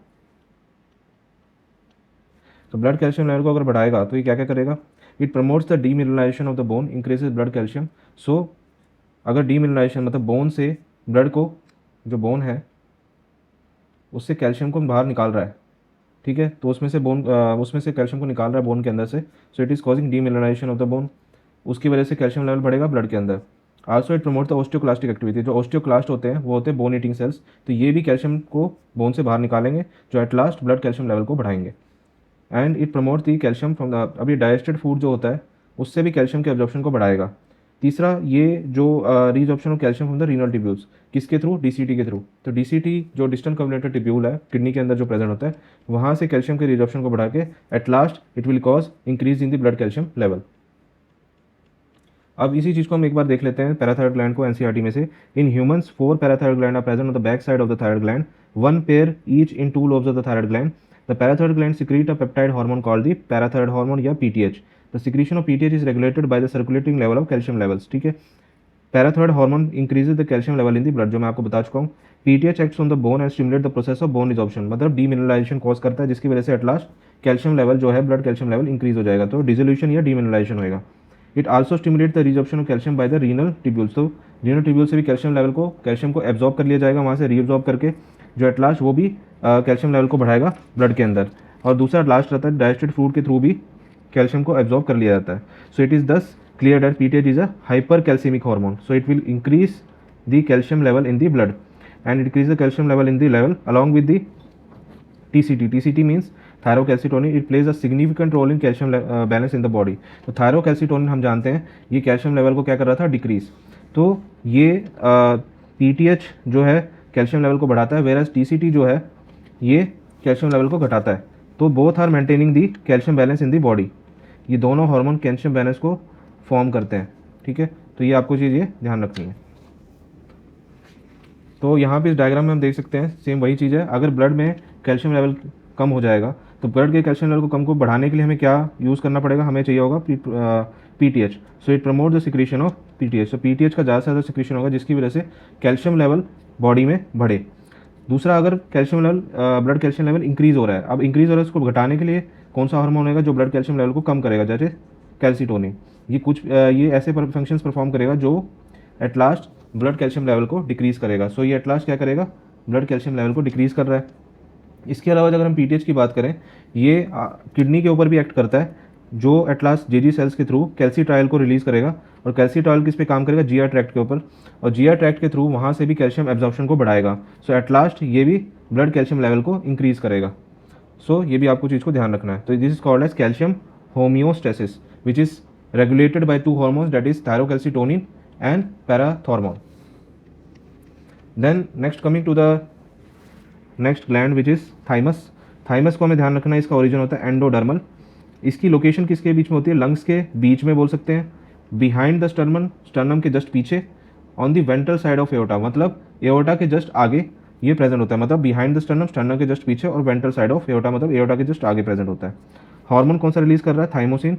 अब हमें ये ध्यान रखना है इसका रोल होता है इम्यूनिटी के अंदर, और इम्यूनिटी में मेनली अगर हम देखें जो इम्यूनिटी हमारी होती है, तो इम्यूनिटी हमारी 2 टाइप की होती है, एक होती है इनेट इम्यूनिटी और दूसरी होती है एक्वायर्ड। इनेट इम्यूनिटी वो इम्यूनिटी होती है जो हमारे बर्थ से हमारे साथ प्रेजेंट होती है, ठीक है, और दूसरी होती है एक्वायर्ड इम्यूनिटी जो लाइफ टाइम में हमें मिलती है, अपने लाइफ टाइम में जो एक्वायर होती है। ठीक है, इसमें भी हमें 2 टाइप की इम्यूनिटी देखने को मिलती है, यहाँ मैंने इसके बारे में बताया हुआ है। तो एक्वायर्ड इम्यूनिटी 2 टाइप की होती है, एक तो होती है सेल मीडिएटेड इम्यूनिटी और एक होती है humoral immunity. Cell mediated immunity means यहाँ से नाम से पता लग रहा है, इसमें सेल्स का रोल होगा। कौन से सेल्स का यहाँ पे रोल हो रहा है, T सेल्स का। T सेल यहाँ पे प्रोवाइड करते हैं सेल मीडिएटेड इम्यूनिटी, और ये बेसिकली करते क्या है, ये helps in the differentiation maturation of T cells. अब T सेल्स जो क्या है, T सेल्स अलग अलग टाइप के जो सेल्स का डिफरेंशिएशन के थ्रू अलग अलग टाइप के T सेल्स का फॉर्मेशन होएगा, जैसे साइटोटॉक्सिक T सेल्स हो गए, जैसे अपना T हेल्पर सेल्स हो गए, ठीक है, या मेमोरी T सेल्स हो गए, ये सब अलग अलग टाइप के T सेल्स का फॉर्मेशन होता है। दूसरा होता है एक्वायर्ड इम्यूनिटी में, जो दूसरी होती है वो होती है ह्यूमरल इम्यूनिटी। ह्यूमरल इम्यूनिटी क्या होता है, यहाँ पे रोल होता है B सेल्स का, जो B सेल्स बनाते हैं क्या, एंटीबॉडीज़। तो ये प्रोडक्शन करते हैं एंटीबॉडीज़ का ठीक है, तो जिसे हम कहते हैं ह्यूमरल इम्यूनिटी। और एक और चीज़ हमें ध्यान रखनी है, और it is the only gland that reduces in size with age. तो एज के साथ ये डिक्रीज होता जाता है, इसकी साइज डिक्रीज होता है, श्रिंक करता है। ओल्डर पीपल में बिल्कुल जाके श्रिंक कर जाता है। तो that is why the older people they have weaker immunity, because it has role in the immunity, it will provide this acquired immunity. और एक और चीज़ आपको जो ध्यान रखनी है कि थाइमस एक प्राइमरी लिम्फोइड ऑर्गन है। प्राइमरी लिम्फोइड ऑर्गन वो टाइप का ऑर्गन होता है जहाँ पे किसी भी टाइप का, जैसे लिम्फोसाइट है, लिम्फोसाइट वहीं पे बनेगा और वहीं पे फर्स्ट टाइम मैच्योर होएगा। ठीक है, तो आपको ये चीज़ ध्यान रखनी है, this is the primary lymphoid organ, that is thymus. तो थाइमस के बारे में, it is a lobular structure located between the lungs behind the sternum on the ventral side of the aorta. The thymus plays a major role in the development of immune system, मतलब immunity में इसका role होता है। This gland secretes the peptide hormone called thymosin. ठीक है, peptide type का hormone बना रहा है, that is thymosin. Thymosin plays a major role in the differentiation of T lymphocyte, मतलब टी टाइप के सेल्स में सेल मीडिएटेड इम्यूनिटी प्रोवाइड कर रहा है, which provide the cell mediated immunity. In addition the thymosin also promote the production of antibodies, that is to provide humoral immunity. ठीक है, thymus is degenerated in older individual resulting in decreased production of thymosin. As a result, the immune response of old person they become weak, मतलब immunity जो हो जाती है लो। ठीक है, तो ये चीज़ आपको ध्यान रखनी है। नेक्स्ट हम आते हैं पीनियन ग्लैंड के ऊपर। पीनियन ग्लैंड का आपको ध्यान रखना, ओरिजिन होता है एक्टोडर्मल।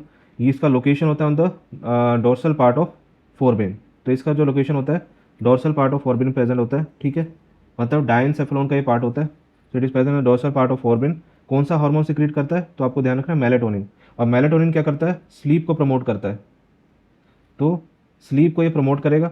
और आपको ये चीज़ ध्यान रखनी है, इसका प्रोडक्शन कब ज़्यादा होता है, मिडनाइट में इसका प्रोडक्शन मैक्सिमम होता है।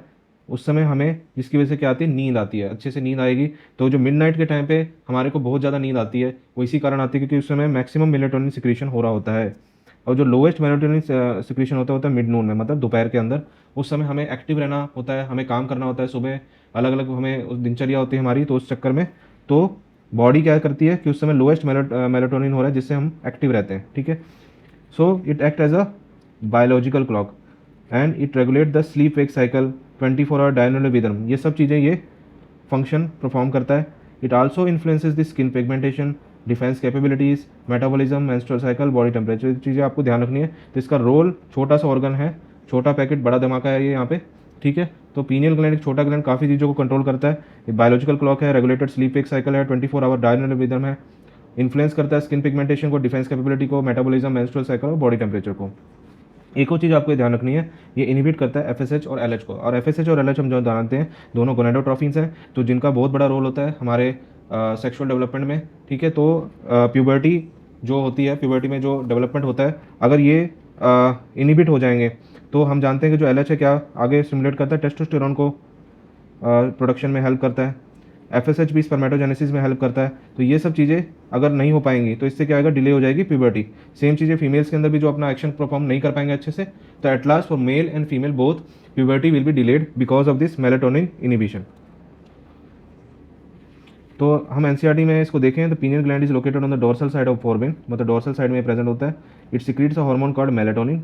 Melatonin plays a very important role in regulation of 24 hour dynamic rhythm, ठीक है, of our body. For example it helps in maintaining the normal rhythm of sleep wake cycle, body temperature. In addition melatonin also influences the metabolism, metabolism में भी इसका role होता है, pigmentation, the menstrual cycle as well as our defence capabilities. तो इन सब चीज़ों में इसका रोल होता है जो आपको ध्यान रखना है। सो बेटा अब हम आते हैं पेनक्रियास के ऊपर। सो पेनक्रियास हम जानते हैं बहुत ही इंपॉर्टेंट टॉपिक है, इससे कई बार हर बार मोस्टली क्वेश्चन आते ही आते हैं। तो हम इसे स्टार्ट करते हैं बेटा। सो इसका जो ओरिजिन होता है वो होता है एक्टोडर्मल। ठीक है, ओरिजिन इसका होता है एक्टोडर्मल। ये इसको हम कहते हैं हिट्रोक्राइन मिक्स्ड और कॉम्पोजिट ग्लैंड। ऐसा क्यों बोलते हैं, बिकॉज इसमें दो कंपोनेंट्स होते हैं, इसमें दो टाइप के ग्लैंड्स हमें देखने को मिलते हैं, एक होता है एक्सोक्राइन और एक होता है एंडोक्राइन। एक्सोक्राइन मीन्स ये 99% हमें यही देखने को मिलता है। इसके अंदर क्या होते हैं, एसिनार सेल्स या सेल्स ऑफ एसिनाई होते हैं जो सिक्रीट करते हैं पेनक्रियाटिक जूस को, जो हमारे ड्यूडेनम में जाके सिक्रीट होता है। दूसरा होता है जो इंपॉर्टेंट पार्ट जिसकी हम यहाँ पे बात करेंगे वो है एंडोक्राइन पार्ट, जो ओनली 1 to 2% देखने को मिलता है। और यहाँ पे आपको ध्यान रखना है, इसमें क्या होते हैं, आइलेट्स ऑफ लैंगरहैंस सेल्स होते हैं, जो हमारे एनसीईआरटी में एक लाइन दी गई है कि 1 to 2 मिलियन ये प्रेजेंट होते हैं। 1 to 2% ही होते हैं, बट ये 1 to 2 मिलियन होते हैं जो इनकी काउंट होती है वहाँ पे। और इनमें दो टाइप के सेल्स आपको देखने को मिलते हैं, वो होते हैं अल्फा सेल्स और beta cells. Alpha cells produce करते हैं ग्लूकागॉन को और बीटा सेल्स प्रोड्यूस करते हैं इंसुलिन को।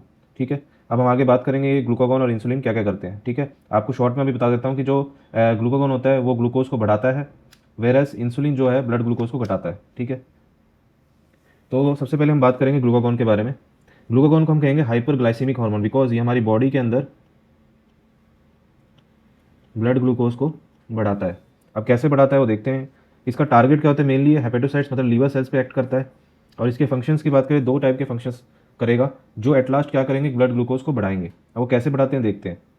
फर्स्ट इसका काम होता है ग्लाइकोजिनोलाइसिस। इसका मतलब होता है ग्लाइकोजन को ब्रेक करके ग्लूकोज का फॉर्मेशन करता है। अभी हम यहाँ पे देखें कि ये ग्लाइकोजन की यहाँ पे एक वो बनी है, पॉलीमर बना है। अब ये पॉलीमर मतलब ग्लूकोज के पॉलीमर से बनकर ग्लाइकोजन का फॉर्मेशन होता है जो स्टोर्ड होता है लीवर के अंदर। अब इसी चीज़ पे जाके जो ग्लूकागॉन है वो जाके एक्ट करता है। ग्लूकागॉन तोड़ता है अपना इसको ग्लूकोज के अंदर, तो इसे ग्लूकोज के अंदर ही ब्रेक कर देता है। तो ग्लूकोज का फॉर्मेशन होएगा, ग्लूकोज बढ़ेगा, ब्लड ग्लूकोज बढ़ेगा एट लास्ट। तो दूसरा जो ये काम करता है वो करता है बेटा, वो होता है ग्लूकोनियोजेनेसिस। अब ग्लूकोनियोजेनेसिस में क्या होता है, नॉन कार्बोहाइड्रेट सोर्सेस से ग्लूकोज का फॉर्मेशन। अब नॉन कार्बोहाइड्रेट सोर्सेस कौन कौन से हो सकते हैं, अमीनो एसिड्स या ग्लिसरॉल। तो इन चीज़ों से ग्लूकोज का फॉर्मेशन करना नॉन कार्बोहाइड्रेट सोर्सेस से, उसे कहते हैं हम ग्लूकोनियोजेनेसिस। तो ये दो चीज़ें ये करता है, ग्लाइकोजिनोलाइसिस और ग्लूकोनियोजेनेसिस। इसके अलावा ये इनहिबिट करता है सेलुलर अपटेक ऑफ ग्लूकोज को। अब सेलुलर अपटेक, सेल्स के अंदर ग्लूकोज का एंट्री नहीं हो पाएगी, तो एट लास्ट वो क्या, उनका यूटिलाइजेशन नहीं हो पाएगा, उस ग्लूकोज का यूटिलाइजेशन नहीं हो पाएगा टू फॉर्म द एनर्जी। तो एट लास्ट क्या करेंगे, ब्लड ग्लूकोज को ही इंक्रीज करेंगे क्योंकि इसका यूटिलाइजेशन नहीं हो पा रहा है। उसके बाद ये प्रमोट करता है प्रोटियोलाइसिस और लाइपोलाइसिस को। प्रोटियोलाइसिस से ब्रेक होकर बनता है अमीनो एसिड्स और लाइपोलाइसिस से लिपिड, जो एट लास्ट ग्लूकोनियोजेनेसिस मतलब नॉन कार्बोहाइड्रेट सोर्सेज जो चेंज हो जाएंगे ग्लूकोज के फॉर्मेशन में यूज होते हैं, जो एट लास्ट ये भी ग्लूकोज इंक्रीज करते हैं, ब्लड ग्लूकोज को इंक्रीज करते हैं। नेक्स्ट हम बात करते हैं जो नेक्स्ट वेरी इंपॉर्टेंट है हार्मोन, दैट इज इंसुलिन, जो बीटा सेल से सिक्रीट हो रहे थे। ठीक है, तो बीटा सेल से सिक्रीट हो रहे थे, दैट इज इंसुलिन। ये एक हाइपोग्लाइसीमिक हार्मोन है, मीन्स यहाँ पे ग्लूकोज, ब्लड ग्लूकोज लेवल जो है डिक्रीज करेगा ये। अब कैसे करेगा, इसका टारगेट क्या रहता है, हेपेटोसाइट और एडिपोसाइट्स। आपको ध्यान रखना है एडिपोसाइट्स पे भी एक्ट करता है। कैसे इसका क्या क्या एक्शन है हम बात करते हैं। It promote the glycogenesis, means ये जो ग्लूकोज स्टोर होता है अपना लीवर के अंदर, ये ग्लूकोज को चेंज करता है ग्लाइकोजन और उसे लीवर में ग्लाइकोजन के फॉर्म में स्टोर करता है। ठीक है, तो एट लास्ट वो क्या करेगा, ब्लड ग्लूकोज को डिक्रीज करेगा। उसके बाद excess of glucose which is not use immediately is converted into fat. जो भी जैसे हमने बहुत सारा खाना खाया या हमने बहुत सारा कार्ब्स की, कोई हमने चाट पकौड़ी, ये समोसे, आपने सब ये सब खाया, तो हमारी बॉडी में क्या हुआ, ग्लूकोज का लेवल एकदम राइज करा। और उसके राइज होने से क्या हुआ, एक्सेस ऑफ ग्लूकोज जो यूज़ नहीं हो पा रहा है उसे क्या करता है, इंसुलिन राइज होता है, इंसुलिन सिक्रीट होता है पेनक्रिया से और उसे वो कन्वर्ट कर देता है फैट में। मतलब वो फैट को फिर स्टोर करता है एडिपोसाइट्स के अंदर। ठीक है, तो उस फैट को एडिपोसाइट्स में स्टोर करता है, तो इसका एक्शन किस पे आ गया, एडिपोसाइट्स पे भी आ गया। मोस्टली वह सारा जो फैट है हमारी बॉडी में डिपॉजिट होने लग जाता है, लाइक विसरल फैट हो जाता है सब। तो ये करता है जो भी एट लास्ट जो ब्लड ग्लूकोज लेवल को डिक्रीज करेगा। उसके बाद ये promote the cellular Uptake of glucose. अब ज़्यादा से ज़्यादा ग्लूकोज सेल के अंदर जाएगा, वो सारा जो ग्लूकोज है अपना यूज़ होएगा टू प्रोड्यूस द एनर्जी, तो वो भी eight last blood glucose level को डिक्रीज करेगा। अब यहाँ पे हम देख सकते हैं इस डायग्राम के अंदर, तो फॉर एग्जांपल हमने आपने समोसा खाया या कोई भी ऐसी चीज़ खाई, बर्गर ये सब खाया, पिज़्ज़ा खाया, तो हमारी बॉडी में जाके वो कन्वर्ट होएगा ग्लूकोज के अंदर।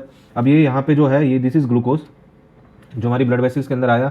अब इस ग्लूकोज को इस सेल के अंदर जाना है टू यूटिलाइज, मतलब इस सेल के अंदर जाएगा, उसके अंदर इसको एनर्जी में प्रोड्यूस किया जाएगा, उसको एनर्जी में कन्वर्ट किया जाएगा, उसको यूटिलाइज किया जाएगा। तो उसमें कौन हेल्प करेगा, इंसुलिन हेल्प करेगा। इंसुलिन क्या करता है, ये इंसुलिन जाके बाइंड करता है इस अपने इस रिसेप्टर पे। तो ये रिसेप्टर होता है इंसुलिन का, इस पे जाके बाइंड करेगा। जैसे ही इस पे जाके बाइंड करेगा तो ये GLUT4 जो यहाँ पे एक चैनल, ये यहाँ पे दरवाजे होते हैं बेटा, आप ये मान लो इस सेल के अंदर एक तरह के दरवाजे हैं जो ग्लूकोज के लिए दरवाजे खुल जाते हैं, जो ग्लूकोज अंदर सेल के अंदर जा पाए और उसका यूटिलाइजेशन हो पाए टू प्रोड्यूस दी एनर्जी। ठीक है, तो ये GLUT4 यहाँ पे क्या होता है, it is a glucose transporter protein, so it is door through which the glucose enter the cell. जैसे यहाँ इंसुलिन इस पे इस रिसेप्टर पे बाइंड होएगा, उसके बाद ये जो अपना ग्लूकोज है ये एंटर कर जाएगा सेल के अंदर थ्रू दिस GLUT4। ठीक है, तो आपको ये चीज़ ध्यान रखनी है। उसके बाद हम आते हैं इसके क्या क्या डिसऑर्डर्स होते हैं। ठीक है, तो सबसे मेन जो डिसऑर्डर इसके थ्रू होता है वो होता है diabetes mellitus. Diabetes mellitus means यहाँ पे मेलाइटस का मीन्स होता है स्वीट, मतलब जो यूरिन के अंदर ग्लूकोज की जो मात्रा है बहुत ज़्यादा बढ़ जाती है, ग्लूकोज का जो उसमें जो अमाउंट है बहुत ज़्यादा बढ़ जाती है, वो स्वीट हो जाता है। वैसे उसको कोई टेस्ट करके नहीं देखता बेटा, वही ऐसे बोलते हैं। ठीक है, क्योंकि इसमें ग्लूकोज का लेवल बहुत ही ज़्यादा बढ़ जाता है, वो ग्लूकोज यूरिन के थ्रू पास आउट होने लग जाता है, तो उसी हम उसी कंडीशन को कहते हैं डायबिटीज़ मेलाइटस। अब ये दो टाइप की होती है बेटा, ये होती है टाइप 1 और टाइप 2। टाइप 1 में क्या होता है, इसको कहते हैं हम insulin dependent diabetes mellitus. Why, because इसमें इंसुलिन बाहर से देना पड़ता है पेशेंट के अंदर to lower down the glucose level. क्यों ऐसा क्यों होता है, क्योंकि उसके अंदर इंसुलिन का फॉर्मेशन नहीं हो पाता। क्यों नहीं हो पाता, because it is autoimmune condition.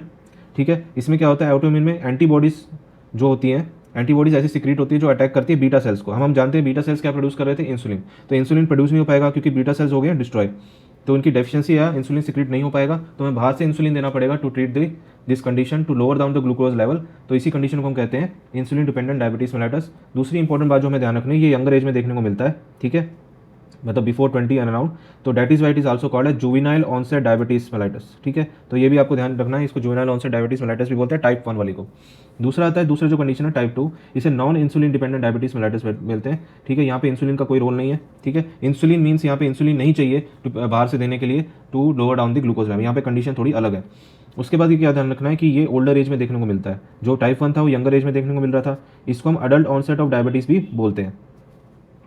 अब यहाँ पे हमें ध्यान रखना है कि यहाँ पे इस कंडीशन में कि ग्लूकोज लेवल बहुत बढ़ता जा रहा है हमारी बॉडी में, बहुत टाइम से ग्लूकोज बढ़ता जा रहा है, ठीक है। अब उस ग्लूकोज को अंदर जाना है किसके, सेल के अंदर फॉर यूटिलाइजेशन, मगर वो ग्लूकोज हमारे उसमें ब्लड वेसल्स में इकट्ठा होता है, हमारे ब्लड जो ग्लूकोज है बढ़ता जा रहा है। तो इसमें क्या होता है, एक कंडीशन ऐसी आती है जब जो इंसुलिन है, हम जानते थे कि जो इंसुलिन था यहाँ पे जाके किस पे एक्ट कर रहा था, अपने रिसेप्टर्स पे एक्ट कर रहा था, जिससे GLUT4 के थ्रू वो ग्लूकोज अंदर चले जा रहा था और उसका यूटिलाइजेशन होकर सेल के अंदर ब्लड ग्लूकोज लेवल डिक्रीज हो जा रहा था। बट अब यहाँ पे क्या हो रहा है, इंसुलिन के जो रिसेप्टर्स हैं वो इनसेंसिटिव हो जाते हैं, मतलब इंसुलिन जाके इन रिसेप्टर्स पे बाइंड करते हैं, बट जो रिसेप्टर्स हैं वो ढंग से काम नहीं कर रहे हैं इंसुलिन के, तो इसे हम कहेंगे इंसुलिन इनसेंसिटिविटी हो जाती है। तो GLUT4 ओपन नहीं होंगे, वो दरवाजे ओपन नहीं होंगे, ग्लूकोज अंदर नहीं जा पाएगा सेल के अंदर, तो blood glucose level eight last क्या हो जाएगा, इंक्रीज रहेगा, ठीक है, because of this insulin sensitivity. तो इंसुलिन लेवल नॉर्मल है, बट इंसुलिन के जो रिसेप्टर्स हैं वो ढंग से काम नहीं कर रहे हैं, जिसकी वजह से वो जो ग्लूकोज है GLUT4 के थ्रू अंदर सेल के अंदर नहीं जा पा रहा है। तो इस कंडीशन को कहते हैं टाइप 2 डायबिटीज मेलाइटस और non insulin dependent diabetes mellitus. तो ये आपको चीज़ ध्यान रखनी है, बहुत इंपॉर्टेंट है। उसके बाद हम एनसीईआरटी की रीडिंग करते हैं बेटा। एनसीईआरटी में क्या दिया हुआ है, pancreas is a composite gland which act as both exocrine and endocrine gland, जो हमने बात कर ली है। Endocrine pancreas consist of islets of Langerhans, तो there about 1 to 2 million of islet of Langerhans in a normal human pancreas representing 1 to 2% of pancreatic tissue. जो हमने पहली बात कर ली, 1 to 2 million islet of Langerhans होते हैं और 1 to 2% ही होते हैं। और ये इंपॉर्टेंट है, जो ग्रीन वाले मैंने ऑलरेडी आपके लिए मार्क किए हैं, जो इंपॉर्टेंट लाइन्स हैं, जो ऑलरेडी आपके नीट में आ चुके हैं क्वेश्चन, तो आपको इसका ध्यान रखना है। 2 main types of cells in islet of Langerhans are there, that is alpha cells and beta cells. Alpha cells secrete the glucagon and beta cells secrete insulin. तो आपको ये चीज़ ध्यान रखनी है। उसके बाद glucagon is a peptide hormone, okay, it's a peptide type of hormone. It plays an important role in maintaining the normal blood glucose level, ठीक है। Glucagon acts mainly on the liver cell, मतलब hepatocytes पे act करता है and stimulate the glycogenolysis, ठीक है, glycogen को break करता है, ठीक है, to increase the blood glucose level, so it causes hyperglycaemia. In addition this hormone stimulate the process of gluconeogenesis, जो मैंने आपको बताया था, नॉन कार्बोहाइड्रेट सोर्सेस से ग्लूकोज का फॉर्मेशन करता है, जो एट लास्ट हाइपरग्लाइसीमिया कॉज करता है। It also reduces the cellular glucose uptake, ठीक है, तो सेल के यूटिलाइजेशन नहीं हो पाएगा तो वो भी ब्लड ग्लूकोज लेवल को बढ़ाएगा। So glucagon is a hyperglycemic hormone, ये एक हाइपरग्लाइसीमिक हार्मोन है जो ग्लूकोज लेवल को बढ़ाएगा ब्लड के अंदर। फिर हम आते हैं जो अगला इंपॉर्टेंट हार्मोन है, that is insulin. Insulin is also a peptide hormone, ये भी आपको ध्यान रखना है। It plays a major role in the regulation of glucose homeostasis. तो ग्लूकोज होम्योस्टेसिस की अगर हम बात करें, ग्लूकोज होम्योस्टेसिस में कौन कौन से हार्मोन्स का रोल है, एक तो है ग्लूकागॉन का और दूसरा है इंसुलिन का।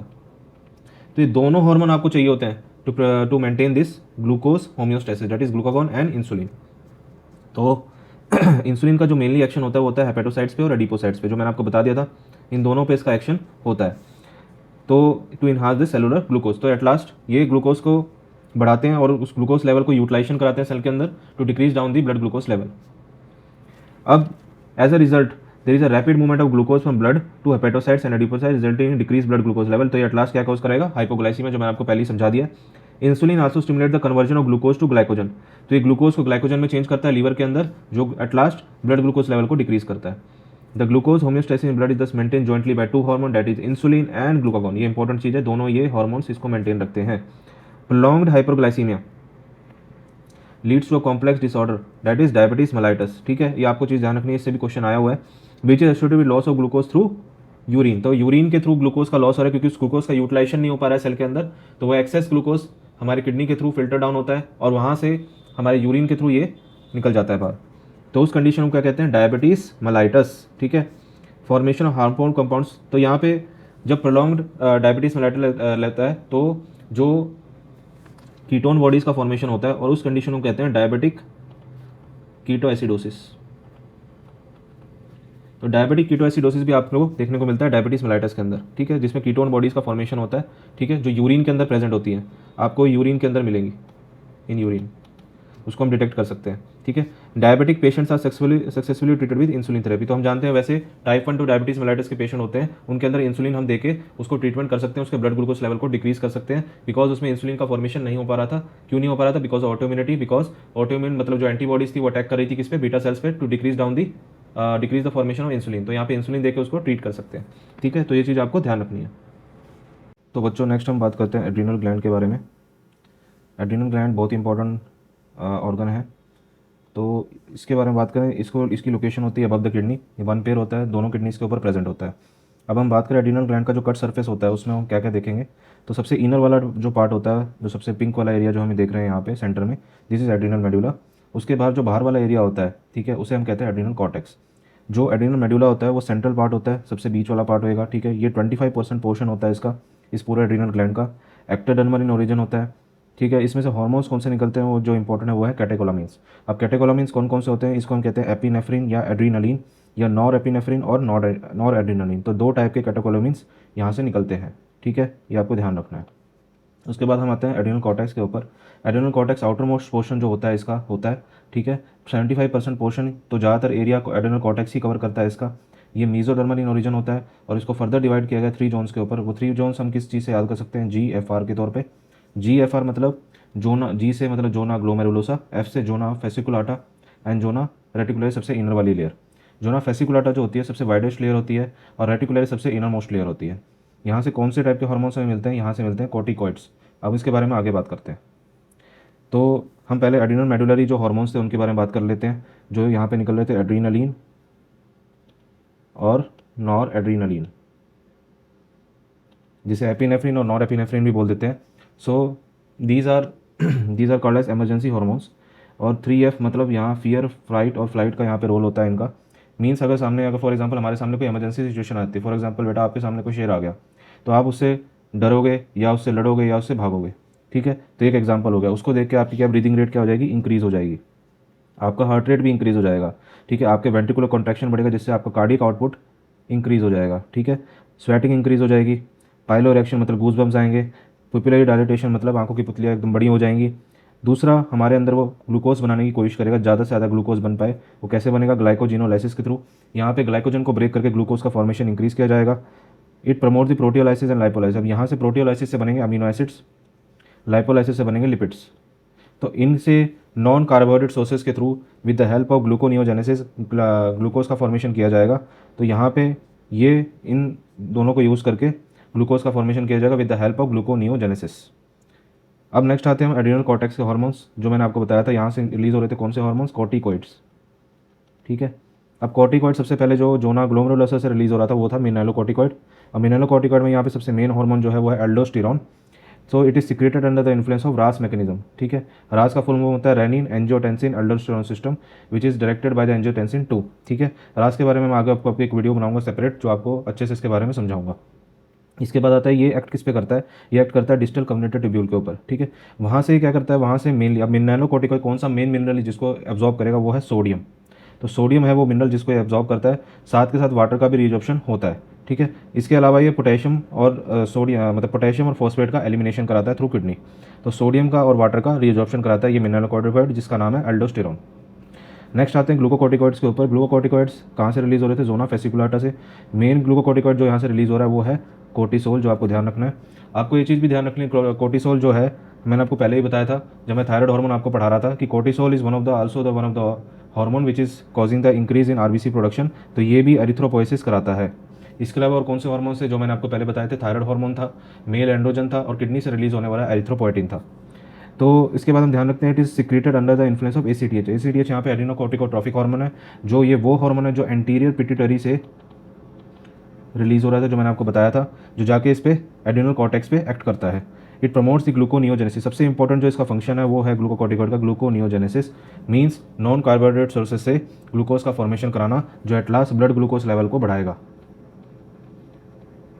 तो आपको चीज़ ध्यान रखनी है। It also promotes proteolysis and lipolysis. वही प्रोटियोलाइसिस के ब्रेकडाउन से बनेगा अमीनो एसिड्स और लिपिड, लाइपोलाइसिस से बनेगा लिपिड, जो ये नॉन कार्बोहाइड्रेट सोर्सेज से ग्लूकोज का फॉर्मेशन होएगा, जिसे हम कहेंगे ग्लूकोनियोजेनेसिस। इसके बाद ये इनिबिट करता है cellular Uptake of amino acid. अब अमीनो एसिड के अपटेक को रोकेगा, वही अमीनो एसिड जो अपटेक नहीं हो पा रहा है वही आगे ग्लूकोनियोजेनेसिस के थ्रू ग्लूकोज का फॉर्मेशन करवाएगा। मैंने इसके बारे में बात कर चुका हूँ, इरिथ्रोपोइस में था आरबीसी प्रोडक्शन करेगा। It suppresses the WBC activity, मतलब इम्यूनिटी को सप्रेस करेगा। इम्यूनिटी को अगर सप्रेस करेगा, डब्ल्यूबीसी एक्टिविटी को सप्रेस करेगा, तो ये कैसे यूज होगा? It is used as a good immuno suppressant and also an anti inflammatory agent. तो ये आपको ध्यान रखना है।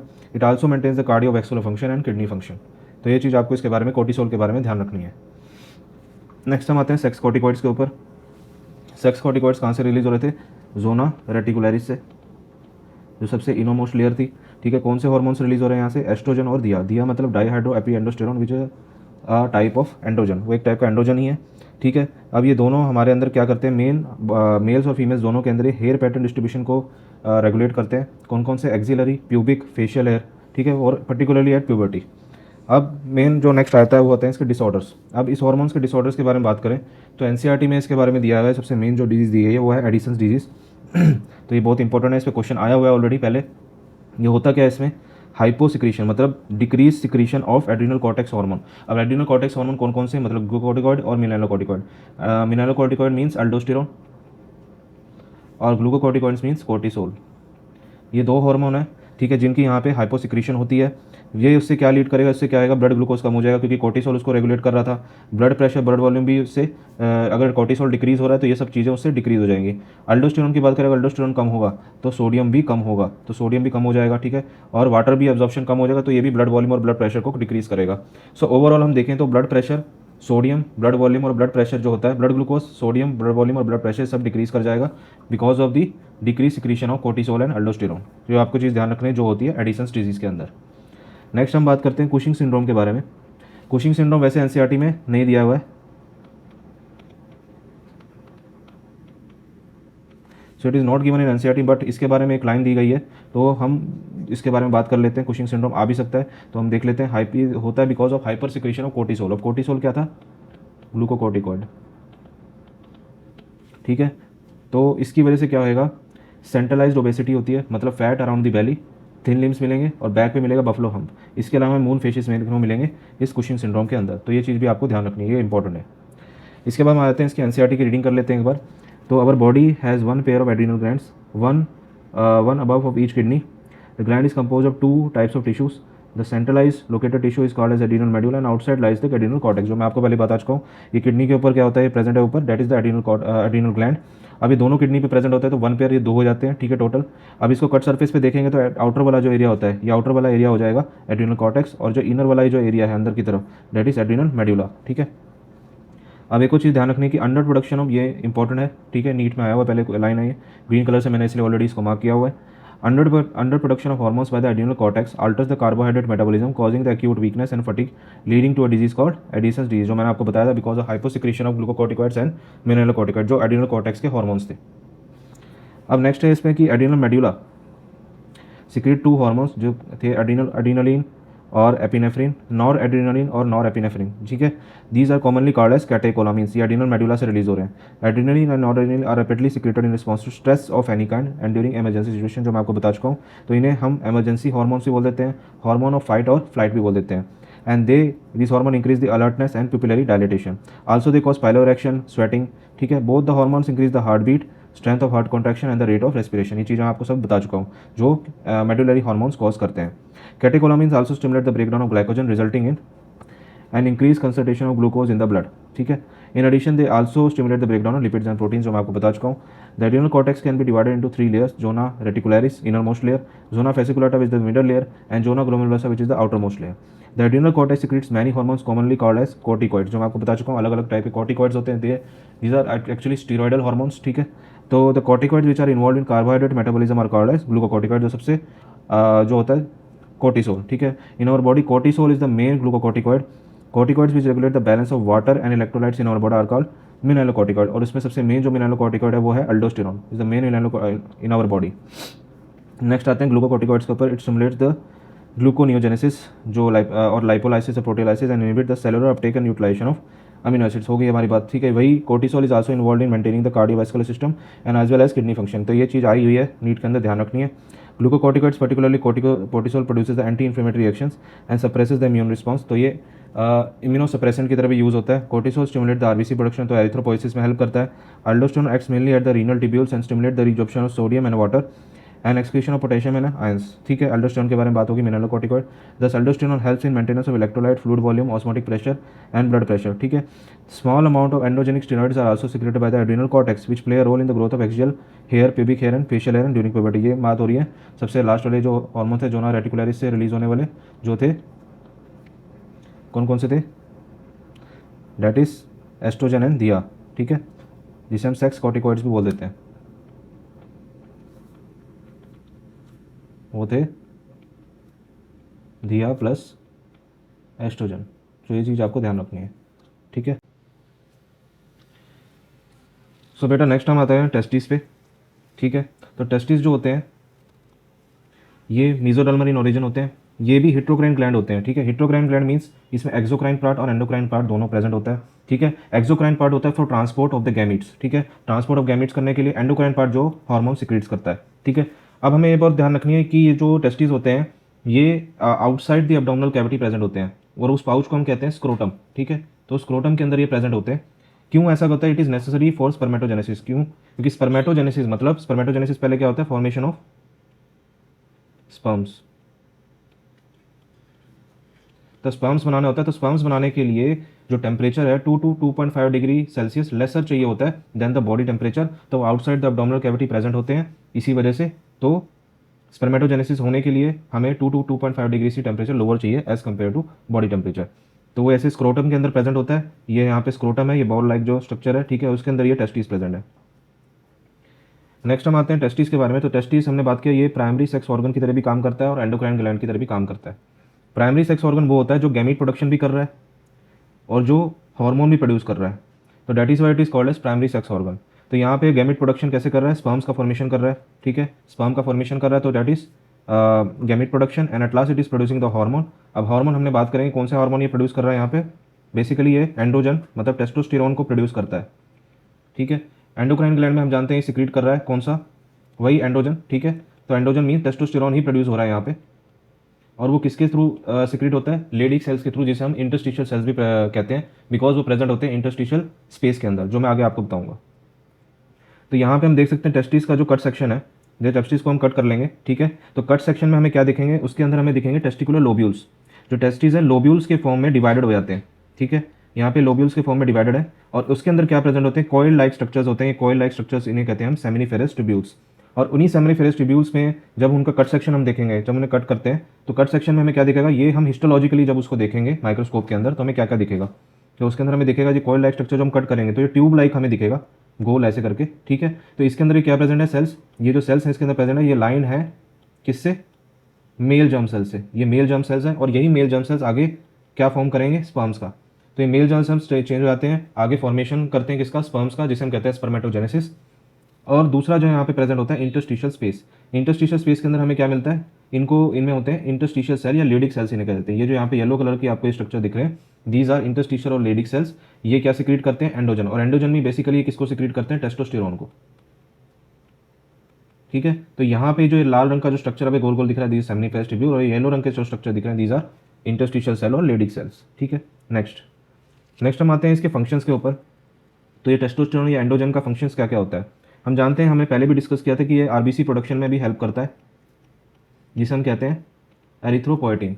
और हम ये भी जानते हैं कि मैंने आपको बताया था कि कौन कौन से हार्मोन्स होते हैं जो अपना एरिथ्रोपोइसिस में हेल्प करते हैं, जैसे कि थायराइड हार्मोन, कोर्टिसोल, या किडनी में प्रेजेंट होता है जो किडनी से रिलीज होता है एरिथ्रोपोएटिन।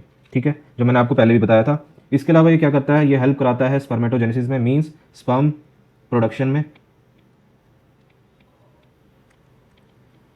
ये रेगुलेट करता है growth and development of male secondary sex organ. वो कौन कौन से होते हैं secondary sex organ? That is vas deferens, epididymis, seminal vesicles. ठीक है, तो these are the accessory male secondary sex organs जो जिनकी डेवलपमेंट में ये हेल्प करता है। लो पिच ऑफ वॉइस में हेल्प करता है, क्योंकि मेल्स के अंदर लो पिच ऑफ वॉइस होती है, फीमेल्स के अंदर क्या होती है? हाई पिच ऑफ वॉइस होती है। तो इसके अंदर जो टेस्टोस्टेरोन है मेल्स के अंदर लो पिच ऑफ वॉइस करता है, उसमें हेल्प करता है। इसके बाद एग्रेसिवनेस जो होती है टेस्टोस्टेरोन की वजह से होती है। फॉर एग्जाम्पल हम बात करें जो बुल्स होते हैं, बुल्स के अंदर हम उनके जो टेस्टिस होते हैं उनको कैस्ट्रेट करते हैं, उनको रिमूव करते हैं, सर्जिकली रिमूव करके उनको बुलॉक्स बनाते हैं। बेसिकली हम वहाँ पे क्या कर रहे होते हैं, उनकी एग्रेसिवनेस को डिक्रीज़ करके उनसे, अगर जैसे पहले खेती बाड़ी में हम काम लेते थे तो उनसे काम करवाया जाता था, वो इसी के थ्रू कराया जाता, यही उसका पर्पस होता था, उनकी एग्रेसिवनेस को रिड्यूस करके। इसके बाद होता है male pattern of hair distribution. अब हेयर डिस्ट्रीब्यूशन कहाँ के अलग अलग जगह होता है। अपीयरेंस ऑफ बर्ड या मस्टैक, इसकी वजह से आता है, टेस्टोस्टेरोन की वजह से। देन आता है मस्कुलाइजेशन। मस्कुलाइजेशन मतलब मस्कुलर फॉर्मेशन जो मेल्स के अंदर ज़्यादा देखने को मिलता है एज कम्पेयर टू फीमेल्स। तो मेल्स जो होते हैं ज़्यादा मस्कुलर होते हैं, वो इसी वजह से होते हैं, बिकॉज ऑफ दिस टेस्टोस्टेरोन। उसके बाद ये सेंट्रल नर्वस सिस्टम पे एक्ट करता है और मेल सेक्सुअल बिहेवियर को कंट्रोल करता है, जिसे कहते हैं libido. Libido means sexual drive जो होता है, ये उसको कंट्रोल करता है टेस्टोस्टेरोन। इसके बाद इसका एनाबॉलिक इफेक्ट होता है प्रोटीन एंड कार्बोहाइड्रेट पे। एनाबॉलिक का मतलब होता है बनाना। कैटाबॉलिक का एक आप टर्म सुनोगे, कैटाबॉलिक। कैटाबॉलिक मीन्स तोड़ना। अब यहाँ पे अगर catabolic effect on protein and carbohydrate बोला होता है तो इसका मतलब प्रोटीन को तोड़ के या कार्बोहाइड्रेट को तोड़ के जो प्रोडक्ट बनता है, यहाँ पे प्रोटीन और कार्बोहाइड्रेट का फॉर्मेशन हो रहा है, that is why it is called as anabolic effect. अब यहाँ पे हम एनसीईआरटी के जो इसकी रीडिंग है वो एक बार कर लेते हैं। तो it is present, a pair of testes is present in the scrotal sac that is outside of the abdomen of the male individuals। ठीक है, this testis they perform dual function as a primary sex organ as well as an endocrine gland. ये दोनों की तरह act करता है यहाँ पे। ठीक है, testis is compose of seminiferous tubules, stromal और इंटरस्टिशियल टिश्यू। ठीक है, सेमिनिफेरस ट्यूब्यूल्स था, उसके अलावा क्या था, इंटरस्टिशियल स्पेस था, जिसे इंटरस्टिशियल टिश्यू कहते हैं। ठीक है, उन्हीं के अंदर प्रेजेंट होते हैं लेडिक सेल और interstitial cells which are present in the intertubular space. They produce a group of hormones called androgens, और मेनली उसमें भी क्या, testosterone. Androgens regulate the development, maturation and functions of male accessory sex organs. अब वो कौन कौन से organs थे, epididymis, vas deferens, seminal vesicles, prostate gland and urethra. These hormones stimulate the muscular growth and growth of facial axillary hair, aggressiveness, low pitch of voice, ये सब control करता है टेस्टोस्टेरोन, मतलब androgen. Androgen play a major stimulatory role in the process of spermatogenesis, जो आपको बता दिया, formation of spermatozoa. Androgens act on the central nervous system and influence the male sexual behaviour, libido को। ठीक है, जो सेक्सुअल ड्राइव आपको बताया था। These hormones produce the anabolic, मतलब सिंथेटिक मीन्स बनाने वाला effect on protein and carbohydrate, मतलब प्रोटीन और कार्बोहाइड्रेट को बनाना, उसके ऊपर एनाबॉलिक इफेक्ट दिखाना, ये टेस्टोस्टेरोन करता है। तो नेक्स्ट आते हैं हम बेटा ओवरी के ऊपर। ठीक है, तो ये नेक्स्ट गोनैड्स है। पहले हमने बात करी थी अपना टेस्टिस के बारे में, अब बात करें ओवरी के बारे में। ये मीजोडर्मल इन ओरिजिन होता है ये भी। ठीक है, मीजोडर्मल इन ओरिजिन, अपना टेस्टिस भी वही था। ठीक है, ये 1 पेयर प्रेजेंट होता है, बोथ साइड प्रेजेंट होता है। ठीक है, तो 1 पेयर हो गया, तो टोटल 2 होते हैं present inside the abdominal cavity. वैसे हम जानते हैं जो टेस्टिस थे वो इनसाइड थे, सॉरी आउटसाइड थे, आउटसाइड द एब्डोमिनल कैविटी थे, because of the temperature difference जो उनको चाहिए होता है। ठीक है, उसके बाद हम आते हैं हिट्रोक्राइन। ये भी हिट्रोक्राइन ग्लैंड होता है, बिकॉज इसके अंदर एक्सोक्राइन और एंडोक्राइन पार्ट दोनों प्रेजेंट होता है। ठीक है, तो exocrine means it is helping in gamete production, मतलब oogenesis के अंदर हेल्प कर रहा है, दूसरा गैमिट को ट्रांसपोर्ट भी करता है। इसके बाद ये एंडोक्राइन फंक्शन भी परफॉर्म करता है, बिकॉज यहाँ पे हार्मोन का प्रोडक्शन भी होता है। कौन कौन से हार्मोन्स का प्रोडक्शन करता है, एस्ट्रोजन और प्रोजेस्टेरॉन। तो ये एंडोक्राइन ग्लैंड की तरह एक्ट करता है to produce estrogen and progesterone. Primary sex organ इसलिए कहते हैं क्योंकि ये गैमिट का ट्रांसपोर्ट भी करता है, फॉर्मेशन ऑफ गैमिट भी करता है। ठीक है, तो यहाँ पे ओवा का प्रोडक्शन भी होता है। नेक्स्ट हम आते हैं कि यहाँ पे हम देख सकते हैं, अगर हम स्ट्रक्चर देखें ओवरी का, ये पूरा हमने स्ट्रक्चर बनाया ओवरी का यहाँ पे। ठीक है, यहाँ पे इसको 2 पार्ट में डिवाइड किया हुआ था। आउटर एरिया जिसे हम कहते हैं कॉर्टेक्स, तो ये वाला जो आउटर एरिया होता है, इतना आउटर एरिया जो है, this is the cortex which is having this ovarian follicles. और जो इनर वाला पार्ट, यहाँ वाला जो पिंक वाला एरिया होता है, दिस इज द मेडुला। ठीक है, ये मेडुलरी पार्ट होता है। और इसके अंदर हम जानते हैं कि जो फॉलिकल्स हैं, ये फॉलिकल्स जैसे प्राइमरी फॉलिकल है, इस पे एफएसएच एक्ट करता है, मतलब फॉलिकल स्टिमुलेटिंग हार्मोन, जो हम जानते हैं एक टाइप का गोनेडोट्रोफिन है जो सिक्रीट होता है एंटीरियर पिट्यूटरी से, वो इस पे जाके एक्ट करता है, जो इस प्राइमरी फॉलिकल को चेंज करता है सेकेंडरी फॉलिकल के अंदर, फिर टर्चरी फॉलिकल के अंदर, और एट लास्ट ये चेंज हो जाता है ग्राफियन फॉलिकल के अंदर, मतलब जो मैच्योर फॉलिकल होता है में चेंज हो जाता है। अब इसके अंदर ही प्रेजेंट होता है ओवा। अब ओवा का रिलीज कैसे होता है, ओवा का रिलीज होता है with the help of luteinizing hormone, जो हम जानते हैं ये भी एक टाइप का गोनेडोट्रोफिन ही होता है। ये इसकी हेल्प से the ova is released, this process is called as ovulation. ठीक है, ओवा रिलीज हो जाता है, ओवन इसमें से निकलेगा, जो रेमनेंट पार्ट होता है, तो रेमनेंट पार्ट जो एक येलो कलर का स्ट्रक्चर यहाँ पे फॉर्मेशन होता है, उसे हम कहते हैं कॉर्पस ल्यूटियम। ठीक है, तो कॉर्पस ल्यूटियम क्या करता है, ये सिक्रीट करता है मेनली 2 टाइप के हार्मोन्स को, जो मेनली ये सिक्रीट करता है प्रोजेस्टेरॉन को, जो हमें ध्यान रखना है, बहुत इंपॉर्टेंट है। एस्ट्रोजन भी ये प्रोड्यूस करता है, बट बहुत ही कम अमाउंट में, तो ज़्यादातर ये जो हार्मोन जो प्रोड्यूस करता है वो होता है प्रोजेस्टेरॉन। ठीक है, एक और चीज़ हमें जो ध्यान रखनी है कि जो डेवलपिंग फॉलिकल्स जो होते हैं, इनके अंदर जो डेवलपिंग फॉलिकल्स एफएसएच के अंडर ये मतलब ग्रोथ होती है इनकी, इन्हीं फॉलिकल्स के अंदर से सिक्रीट होता है एस्ट्रोजन हार्मोन। तो जो फॉलिकल सिक्रीट करते हैं एस्ट्रोजन हार्मोन। ठीक है, और जो ओव्यूलेशन होता है वो एलएच के अंदर हमने बात इसके बारे में कर चुके हैं। ठीक है, we have talked about progesterone, estrogen. Next हम आते हैं फंक्शन ऑफ एस्ट्रोजन। तो फंक्शन ऑफ एस्ट्रोजन में अगर बात करें, हम जानते थे जो टेस्टोस्टेरोन था, जिससे हमने इससे पहले बात करी है, वो लो पिच ऑफ वॉइस प्रोड्यूस करता था मेल्स के अंदर। यहाँ पे फीमेल्स के अंदर ये हाई पिच ऑफ वॉइस बनाएगा oestrogen. Female pattern of hair distribution लेके आएगा, ठीक है। ग्रोथ एंड डेवलपमेंट करेगा सेकेंडरी सेक्शुअल और sex organs like fallopian tube, uterus, इन सब का सेकेंडरी मतलब इनका ग्रोथ कराएगा, ठीक है। फॉर एग्जाम्पल अगर हम बात करूँ, जो एस्ट्रोजन होता है, ये हम जानते हैं यूट्रस के अंदर जो लेयर होती है, सबसे इनर वाली लेयर होती है, उसे कहते हैं हम एंडोमेट्रियम, ठीक है। मिडल लेयर होती है मायोमेट्रियम, सबसे बाहर वाली लेयर होती है अपना पेरीमेट्रियम होती है, ठीक है। तो जो एंडोमेट्रियम होती है, यहीं पे हम जानते हैं इसी की ग्रोथ कौन कराता है, एस्ट्रोजन इसकी ग्रोथ कराता है, ठीक है। और यही एस्ट्रोजन इसकी ग्रोथ करा के जब एंडोमेट्रियम ये एक्ट करता है as a bed for the implantation. तो इम्प्लांटेशन के आगे मैं आपको बात करूंगा कैसे होता है। तो अगला पॉइंट जो होता है growth and development of memory gland. तो मेमोरी ग्लैंड के डेवलपमेंट में ये हेल्प करता है, बट एट प्यूबर्टी। तो प्यूबर्टी के अंदर जो मेमोरी ग्लैंड का डेवलपमेंट होता है वो एस्ट्रोजन करता है। ये रेगुलेट या इन्फ्लुएंस करता है मेंस्ट्रुअल साइकिल को और oogenesis को। तो यहाँ पे इसका मतलब ये है कि जो मेंस्ट्रुअल साइकिल है उसमें जो एंडोमेट्रियम का जो फॉर्मेशन हो रहा है वो किसकी हेल्प से हो रहा है, वो हो रहा है एस्ट्रोजन की हेल्प से, ठीक है। उसके बाद oogenesis में मीन्स क्या है कि जब प्राइमरी फॉलिकल से लेकर सेकेंडरी फॉलिकल, टर्चरी फॉलिकल और एट लास्ट ग्राफियन फॉलिकल्स का फॉर्मेशन हो रहा है, तो उसके अंदर ओवा का डेवलपमेंट भी होता जा रहा है। तो ये oogenesis में भी इसका रोल आ जाता है। इसके बाद मैंने आपको पहले ही बताया था कि helps in the formation of uterine endometrium.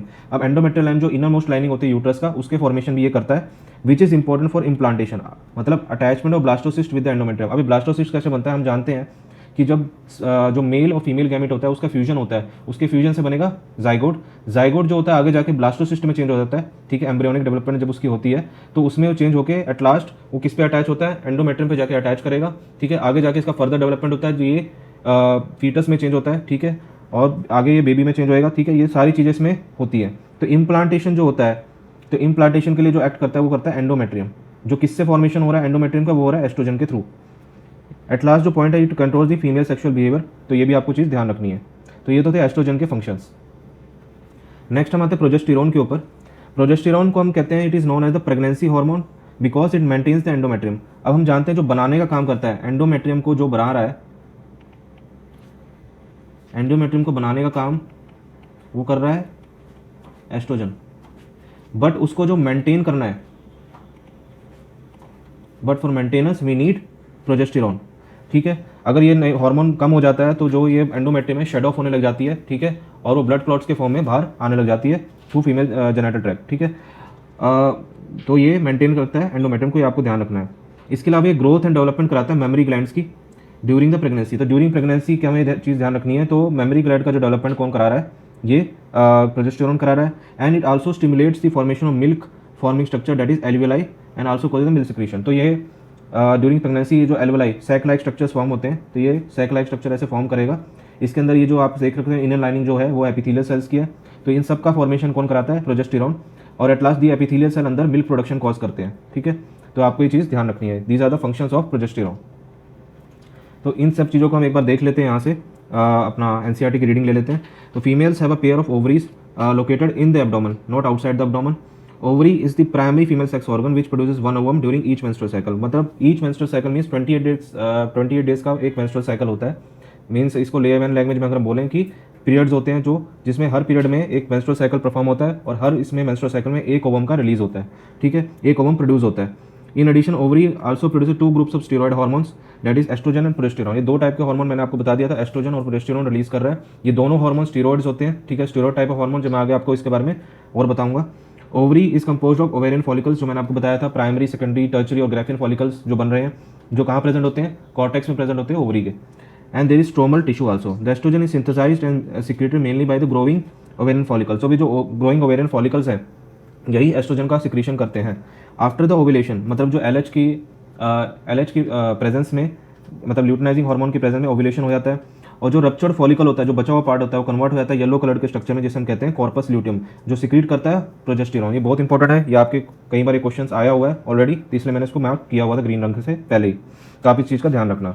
Next जो है, estrogens produce wide ranging action such as stimulation of growth and activities of female secondary sex organs, development of growing ovarian follicles, okay, appearance of female secondary sex characters, जो आपको मैं पहले बता चुका हूँ, high pitch of voice, mammary gland का development during the puberty ये करता है, estrogen also regulate the female sexual behaviour, तो ये चीज़ आपको ध्यान रखनी है।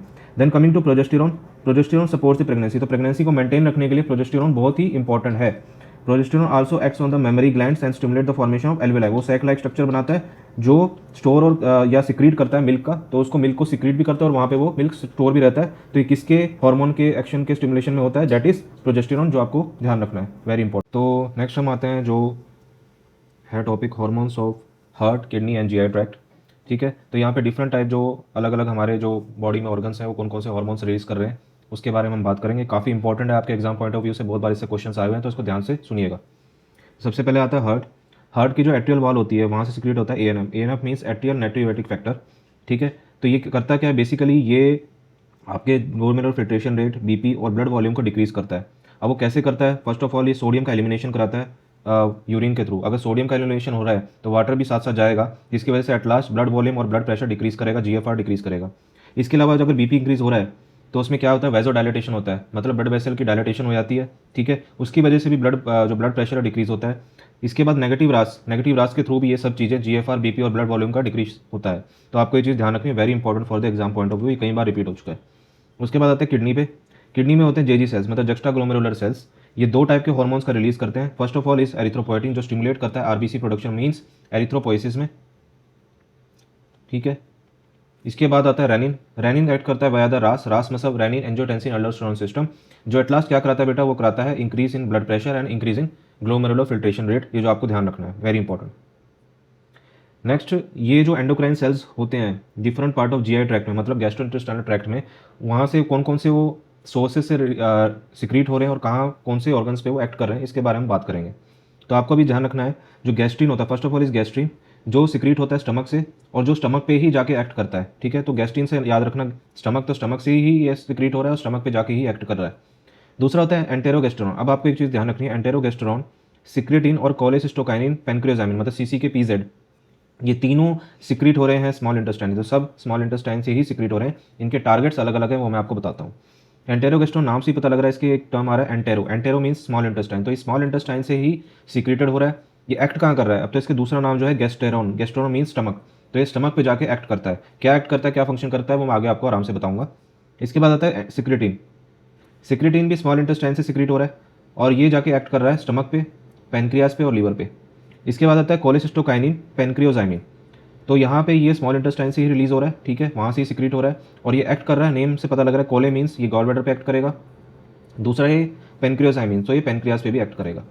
ठीक है, तो ये चीज़ आपको ध्यान रखनी है। नेक्स्ट हम इसकी बात करते हैं फंक्शंस की, तो हम इसको इलेबोरेटेड वे में समझेंगे।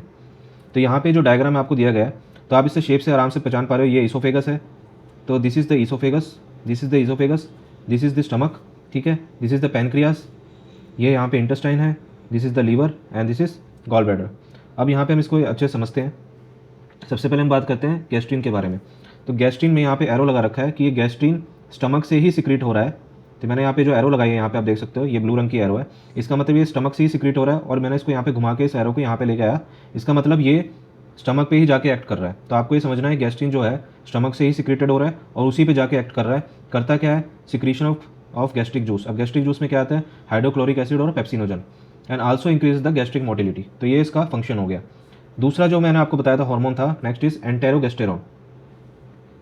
एंटेरोगेस्टेरॉन को दूसरा नाम जो होता है GIP. GIP means gastric inhibitory peptide. अब ये यहाँ कहाँ से सिक्रीट हो रहा था बेटा, ये सिक्रीट हो रहा था एंटेरो से, नाम से हमें याद आया इंटेस्टाइन। सो इंटेस्टाइन से ये सिक्रीट हो रहा था यहाँ से। ठीक है, इंटेस्टाइन से सिक्रीट हो रहा है। एक्ट कहाँ कहाँ पे करेगा, तो एक्ट करेगा किस पे, स्टमक के ऊपर। तो यहाँ पे एरो यहाँ पे गया। ठीक है, ऑरेंज रंग का एरो आपको यहाँ दिख रहा जाता है स्टमक की तरफ। तो इसका जस्ट जो फंक्शन होता है ऑपोजिट होता है, जस्ट ऑपोजिट टू गैस्ट्रिन। तो यहाँ पे हम देख सकते हैं it's inhibit the gastric secretion and motility. तो गैस्ट्रिक सिक्रीशन और मोटिलिटी को ये इनिबिट करता है। इसको इसलिए हम कहते हैं गैस्ट्रिक इनिबिटरी पेप्टाइड। ठीक है, ये भी आपको ध्यान रखना है, gastric inhibitory peptide means GIP. उसके बाद आता है बेटा that is next is secretin. तो सिक्रेटिन कहाँ से सिक्रेट हो रहा है, secretin is also secreted from intestine. ठीक है, अब इसके कहाँ कहाँ ये एक्ट कर रहा है वो देखते हैं। तो सबसे पहले हम ये रेड कलर का जो एरो है यहाँ पे आ जाते हैं। हाँ, अभी हम आ जाते हैं, एक्ट करेगा किस पे, ठीक है, एक्ट करेगा ये लीवर के ऊपर। It promote the secretion of bile juice. अबे बाइल जूस मतलब हम जानते हैं जो बाइल जूस का प्रोडक्शन होता है वो लीवर के अंदर होता है, उसको स्टोर कहाँ किया जाता है बाइल जूस को? उसको स्टोर किया जाता है गॉल ब्लैडर के अंदर, ठीक है। गॉल ब्लैडर खुद बाइल जूस नहीं बनाता है, it is produced from the liver. तो लीवर से प्रोडक्शन कराएगा बाइल जूस की। दूसरा इसका एक्शन होगा पेनक्रियास के ऊपर, it promote the secretion of bicarbonates and water in the pancreatic juice. तो ये दो इसके फंक्शंस इसमें रहेंगे जो आपको ध्यान रखने हैं। नेक्स्ट आता है जो नेक्स्ट हार्मोन है, दैट इज कोलेसिस्टोकाइनिन पेनक्रियोजाइमिन। अब नाम से इसके पता लग रहा है कोलेसिस्टोकाइनिन, मतलब chole means it is acting on the gall bladder, ठीक है। ये गॉल ब्लैडर के ऊपर एक्ट कर रहा है। अब गॉल ब्लैडर में क्या अपना तो कोई उसका क्या कराएगा, उसमें बाइल तो वो खुद नहीं बना रहा, just is storing the bile and concentrating it. तो यहाँ पे उसको कॉन्ट्रैक्ट कराएगा एंड रिलीज ऑफ बाइल, ठीक है, उस बाइल को रिलीज करवाएगा। तो पहला इसका एक्शन ये हो गया। दूसरा एक्शन ये करेगा पेनक्रियास के ऊपर, ठीक है। पेनक्रियास पे कराएगा release of enzymes in the pancreatic juice. अब पेनक्रियास से अपने एंजाइम्स रिलीज करवाएगा, ठीक है। तो ये उसका एक्शन रहेगा। सो कोलेसिस्टोकाइनिन पेनक्रियोजामिन, ये उसके फंक्शंस हो गए, ठीक है। नेक्स्ट हम बात कर लेते हैं एनसीईआरटी की जो लाइन है, बहुत इंपॉर्टेंट है, आपको ध्यान रखनी होगी। Now you know that about the endocrine glands and their hormones, however as mentioned earlier hormones are also secreted by some tissues which are not endocrine glands. तो उसके क्या एग्जांपल हैं? The atrial wall over heart which secrete a very important peptide hormone called ANF, that is atrial natriuretic peptide, जो क्या करता है, blood pressure को decrease करता है। अब होता क्या, जब ब्लड प्रेशर इंक्रीज करता है एएनएफ सिक्रीट होता है। ये करता क्या, डायलेटेशन ऑफ ब्लड वेसल, मतलब वेजो डायलेटेशन कॉज करता है, जिससे ब्लड प्रेशर डिक्रीज कर जाता है। जो मैंने आपको पहले बता दिया, जीएफआर डिक्रीज होगा, बीपी डिक्रीज होगा, ब्लड वॉल्यूम डिक्रीज होगा, सब चीज़ें इसमें हो जाएंगी। इसके बाद आता है जेजी सेल्स। जेजी सेल्स या juxta glomerular cells of kidney, it produce a peptide hormone which is called as erythropoietin, जो क्या कराता है, आरबीसी का प्रोडक्शन कराता है, एरिथ्रोपोइसिस करता है। फिर endocrine cell present different parts of the GI tract, they secrete the four major peptide hormones. वो कौन कौन से मैंने अभी आपको बताया, गैस्ट्रिन, सिक्रिटिन, कोलेसिस्टोकाइनिन। कोलेसिस्टोकाइनिन यहाँ पे पूरा नाम नहीं दिया हुआ है एनसीईआरटी ने, वैसे इसका पूरा नाम है कोलेसिस्टोकाइनिन पेनक्रियोजाइमिन। इसके बाद होता है जीआईपी। जीआईपी मीन्स यहाँ पे बात हो रही है एंटेरोगेस्टेरोन की, ठीक है, उसी को हम यहाँ पे जीआईपी बोल रहे हैं। तो आपको ये चीज़ ध्यान रखनी है, gastrin acts on the gastric glands and stimulate the secretion of HCl and pepsinogen. Secretin acts on the exocrine pancreas and stimulate the secretion of water and bicarbonate ions, हम बात कर चुके हैं। इसके बाद आता है cholecystokinin act on both pancreas and gall bladder, ठीक है। Cholecystokinin, chole means gall bladder, pancreozymin means it is acting on the pancreas also, so it stimulate the secretion of pancreatic enzymes and bile juice respectively. फिर आज last में आता है GIP means enterogastrone, it inhibits the gastric secretion and motility. इसके बाद जो important line आपको ध्यान रखनी है, ये भी आपके क्वेश्चन में आ सकती है कि several other non endocrine tissue they secrete the hormones which is called as growth factors, ठीक है। ये आपको चीज़ ध्यान रखनी है, that is growth factors. These hormones are essential for the normal growth of tissues and their repairing and regeneration. तो ये इंपॉर्टेंट है, ये भी चीज़ ध्यान रखना है, आपके क्वेश्चन में आ सकती है, जो भी रीनीट 2026 हो सकता है ये इसमें आए। उसके बाद हम बेटा बात करते हैं very important topic, that is nature of the hormones. यहाँ मैं आपको बहुत इजीली इसको याद करवा दूंगा, ठीक है, तो अच्छे से सुनिएगा। सबसे पहले होता है आयोडीनेटेड हार्मोन्स। आयोडीनेटेड हार्मोन्स में हमें किसकी जरूरत होती है, आयोडीन की। तो आयोडीन की जरूरत मैंने आपको पहले ही बताया था, किसमें, किसकी हेल्प से, मतलब आयोडीन की हेल्प से किस हार्मोन का प्रोडक्शन होता है, दैट इज थायरोक्सिन, मतलब थायराइड हार्मोन्स का प्रोडक्शन हो रहा था। अब थायराइड हार्मोन्स में कौन कौन से हार्मोन्स थे, T3 and T4। T3 means triiodothyronine and T4 means tetraiodothyronine. तो ये तो याद हो गया iodinated hormones, very easy. Next आते हैं, हम याद रखते हैं अमीनो एसिड डेरिवेटिव्स, मतलब अमीनो एसिड के डेरिवेटिव से कौन कौन से हार्मोन्स प्रोड्यूस हो रहे हैं। तो इसमें आपको याद रखना है कैटेकोलामीन्स। अब कैटेकोलामीन्स में जो टर्म आ रहा है amines, amines means amino acid, ठीक है। तो आपको उससे याद रखना है amino acid means catecholamines amino acid derivatives होते हैं। तो इसमें कौन कौन से हार्मोन्स थे, दैट इज एड्रीनल मेडुला से रिलीज होने वाले hormones, that is adrenaline and not adrenaline, ठीक है, ये आपको ध्यान रखना है, very important. And they are derive from which amino acid, that is tyrosine. इसके अलावा आपको अलग से जो ध्यान रखना पड़ेगा वो है मेलेटोनिन। मेलेटोनिन जो है वो डिराइव्ड हो रहा है ट्रिप्टोफैन से, ये भी एक अमीनो एसिड डेरिवेटिव हार्मोन है, तो ये आपको अलग से ध्यान रखना पड़ेगा। उसके बाद आता है लास्ट जो है, दैट इज प्रोटीन्यूशियस पेप्टाइड या पॉलीपेप्टाइड हार्मोन। इसका मतलब एक ही है कि ये प्रोटीन से डिराइव्ड होने वाले हार्मोन्स हैं, से प्रोटीन से डिराइव्ड होने वाले हार्मोन्स हैं। तो इसमें क्या होता है, हाइपोथैलेमस से जितने भी हार्मोन सिक्रीट हो रहे थे वो पिट्यूटरी, मतलब anterior pituitary hormone, anterior pituitary या पोस्टीरियर पिट्यूटरी से जो भी हार्मोन रिलीज हो रहे थे वो हो गए। कैल्सिटोनिन हो गया, ठीक है। पीटीएच मीन्स पैराथॉर्मोन, जो पैराथायराइड हार्मोन से रिलीज हो रहा था। इंसुलिन एंड ग्लूकागन जो पेनक्रियास से रिलीज हो रहे थे। थाइमोसिन जो तो थाइमस से रिलीज हो रहा था। इसके अलावा जो मैं आपको रिसेंटली पढ़ाया, that is ANF. ANF is release from that is heart wall, that is atrial natriuretic factor. Erythropoietin which is secreted from the kidney and the GI tract hormone, जो डिफरेंट टाइप के hormones थे वो सब, जैसे gastrin, एंटेरोगेस्ट्रोन, ये सब जो secrete हो रहे थे, these are also proteinaceous hormones only, ठीक है। ये आपको ध्यान रखना, इट इज़ वेरी इंपॉर्टेंट, ये आपके एग्जाम पॉइंट ऑफ व्यू से बहुत ज़्यादा इंपॉर्टेंट है, इससे क्वेश्चन आ सकता है, ठीक है। तो बेटा एक चीज़ मैं भूल गया था आपको बताना, ये लास्ट रह गया था स्टीरॉयड वाला हार्मोन्स। तो इसमें आते हैं गोनैड्स के हार्मोन। गोनैड्स के हार्मोन मीन्स या हार्मोन्स जो अपना ओवरी और अपना टेस्टिस से सिक्रेट होते हैं। हम जानते हैं कि ओवरी से कौन से हार्मोन सिक्रेट हो रहे थे, एस्ट्रोजन और प्रोजेस्टेरॉन, और टेस्टिस से सिक्रेट हो रहे थे अपना टेस्टोस्टेरॉन, ठीक है। एड्रिनल कॉर्टेक्स से कौन से हार्मोन सिक्रेट हो रहे थे, कॉर्टिकॉइड्स, ठीक है, जो हमने बात करा था जीएफआर के थ्रू हमने याद किया था उन सबको, ठीक है। तो ये सब हो गए स्टेरॉयड और हार्मोन। ये बेसिकली अब आप देखोगे आगे जाके कि ये न्यूक्लियर रिसेप्टर पे जाके बाइंड करते हैं, ठीक है। हम आगे बात करें कैसे हार्मोन्स अलग अलग टाइप से अपना एक्शन शो करते हैं। तो हम रिसेप्टर्स के बारे में बात करते हैं। हम जानते हैं कि जितने भी जो ये हार्मोन्स हैं ये अपना इफेक्ट दिखाते हैं because of binding to the receptors, और रिसेप्टर्स पे जाके बाइंड करके ही अपने जो अपना रिस्पॉन्स होता है, अपना फिजियोलॉजिकल रिस्पॉन्स को शो करते हैं with the help of this receptors. अब ये दो टाइप के होते हैं, डेट इज एक्स्ट्रा सेलुलर और मेम्ब्रेन बाउंड रिसेप्टर्स, और दूसरा होता है intra cellular receptors. Extra cellular हमें नाम से ही पता लग रहा है कि they are present outside the cell, ठीक है, सेल के बाहर प्रेजेंट होते हैं। या फिर membrane bound means they are present inside the membrane, तो सेल मेम्ब्रेन के अंदर प्रेजेंट होते हैं। तो इस लिपिड बाइलेयर, जो लिपिड बाइलेयर प्रेजेंट है यहाँ पे, उसके अंदर ये रिसेप्टर प्रेजेंट होते हैं, ठीक है, जिसे हम कहते हैं मेम्ब्रेन बाउंड रिसेप्टर। दूसरा क्या हो सकता है, दूसरा हमें मिल सकते हैं इंट्रा सेलुलर रिसेप्टर्स, मतलब it is present inside the cell. तो इनसाइड द सेल ये प्रेजेंट होंगे, ये साइटोप्लाज्म के अंदर हमें मिल सकते हैं, तो इसे हम कहेंगे साइटोप्लाज्मिक रिसेप्टर्स। ये हमें न्यूक्लियर मेम्ब्रेन के अंदर, मतलब न्यूक्लियस के अंदर अगर मिल सकते हैं तो उसे हम कहेंगे न्यूक्लियर रिसेप्टर्स। और ध्यान रखने वाली बात यह है कि ये मोस्टली जो होते हैं न्यूक्लियर रिसेप्टर्स ही होते हैं जो आपने को इंट्रासेलुलर रिसेप्टर्स में देखने को मिलते हैं, ठीक है। इसके बारे में अगर हम बात करें दीज एक्स्ट्रा सेलुलर या मेम्ब्रेन बाउंड रिसेप्टर्स की, अगर हम बात करें, ये एग्जांपल लेते हैं जैसे जितने भी प्रोटीनिशियस हार्मोन्स हैं या अमीनो एसिड डेरिवेटिव जितने भी हार्मोन्स हैं जो मैंने आपको पहले बताए थे, इसके क्या क्या एग्जांपल्स होते हैं, ये सब क्या होते हैं, लिपिड इंसॉल्युबल होते हैं। मींस ये लिपिड बाइलेयर को या मेम्ब्रेन को क्रॉस नहीं कर पाएंगे, तो they can't cross the plasma membrane, hence they need such receptors. तो इसमें ये मेम्ब्रेन बाउंड रिसेप्टर्स की बहुत ज़रूरत होती है। उसके बाद ये कैसे अपना एक्शन करते हैं मैं आगे आपको इसको विस्तार में बताऊंगा। दूसरा होता है इंट्रासेलुलर रिसेप्टर्स। इसमें एग्जांपल्स आए थे स्टीरॉइड्स हार्मोन्स का, जो गनाइड से रिलीज हो रहे थे या एड्रिनल कॉर्टेक्स से रिलीज हो रहे थे, या जितने भी iodinated hormone means T3 and T4 thyroidal hormone जितने भी थे, वो जितने भी हार्मोन होते हैं ये लिपिड सॉल्युबल होते हैं। लिपिड सॉल्युबल से ये प्लाज्मा मेम्ब्रेन को बहुत इजीली क्रॉस कर जाते हैं, बिकॉज प्लाज्मा मेम्ब्रेन किसका बना होता है, लिपिड बाइलेयर का बना होता है, तो उसको बहुत इजीली ये क्रॉस कर सकते हैं। Hence they have this type of receptors. अभी कैसे इनका एक्शन होता है मैं आपको इसके बारे में बताता हूँ। इससे पहले हम एक बार एनसीईआरटी की लाइन पढ़ लेते हैं। Hormone produce their effects on the target tissue by binding to specific proteins called hormone receptors, जो मैं आपको बता चुका हूँ, located in the target tissues only. Hormone receptor present on the cell membrane of the target cells are called as membrane bound receptor, जो membrane के ऊपर present होते हैं। And the receptor present inside the target cell are called as intracellular receptors, जो cell के अंदर present होते हैं। और मोस्टली वो कौन से रिसेप्टर्स होते हैं, न्यूक्लियर रिसेप्टर्स होते हैं, means present inside the nucleus, ठीक है। Binding of hormones binding of the hormone to this receptor leads to the formation of hormone receptor complex. तो इसका बहुत बड़ा रोल होता है यहाँ पे, इसका बहुत बड़ा रोल होता है। जैसे ही हार्मोन रिसेप्टर कॉम्प्लेक्स बनता है उसी के बाद जो चेंजेस आते हैं उसी के हेल्प से ही हार्मोन अपना एक्शन दिखा पाता है। बाकी की लाइन हम बाद में पढ़ेंगे, एक बार हम ये पढ़ लेते हैं। तो सबसे पहले हम बात करते हैं mechanism of action of this hormone via the membrane bound receptors. अब यहाँ पे फॉर एग्जांपल हमने ले लिया है एफएसएच को। एफएसएच जब जानते हैं एक तरह का गोनेडोट्रोपिन है, जो कहाँ से सिक्रीट हो रहा था, पिट्यूटरी से सिक्रीट हो रहा था, ठीक है। ये एक तरह का प्रोटीन टाइप का हार्मोन है, ये मेम्ब्रेन बाउंड रिसेप्टर्स के थ्रू एक्ट करेगा, हम ये जानते हैं। तो ये जाके कहाँ बाइंड कर रहा है, इस मेम्ब्रेन पे जो प्रेजेंट ये जो रिसेप्टर्स है इस पे जाके ये बाउंड कर जाता है और क्या फॉर्मेशन करता है, हार्मोन रिसेप्टर कॉम्प्लेक्स का फॉर्मेशन करता है। अब इसके बाद ये अपना इफेक्ट दिखाएगा, क्योंकि अभी इसको इफेक्ट दिखाने के लिए इनसाइड द सेल इसको जो अपना इफेक्ट दिखाना है, तो इसको किसकी जरूरत पड़ेगी, इसको जरूरत पड़ेगी सेकेंडरी मैसेंजर की।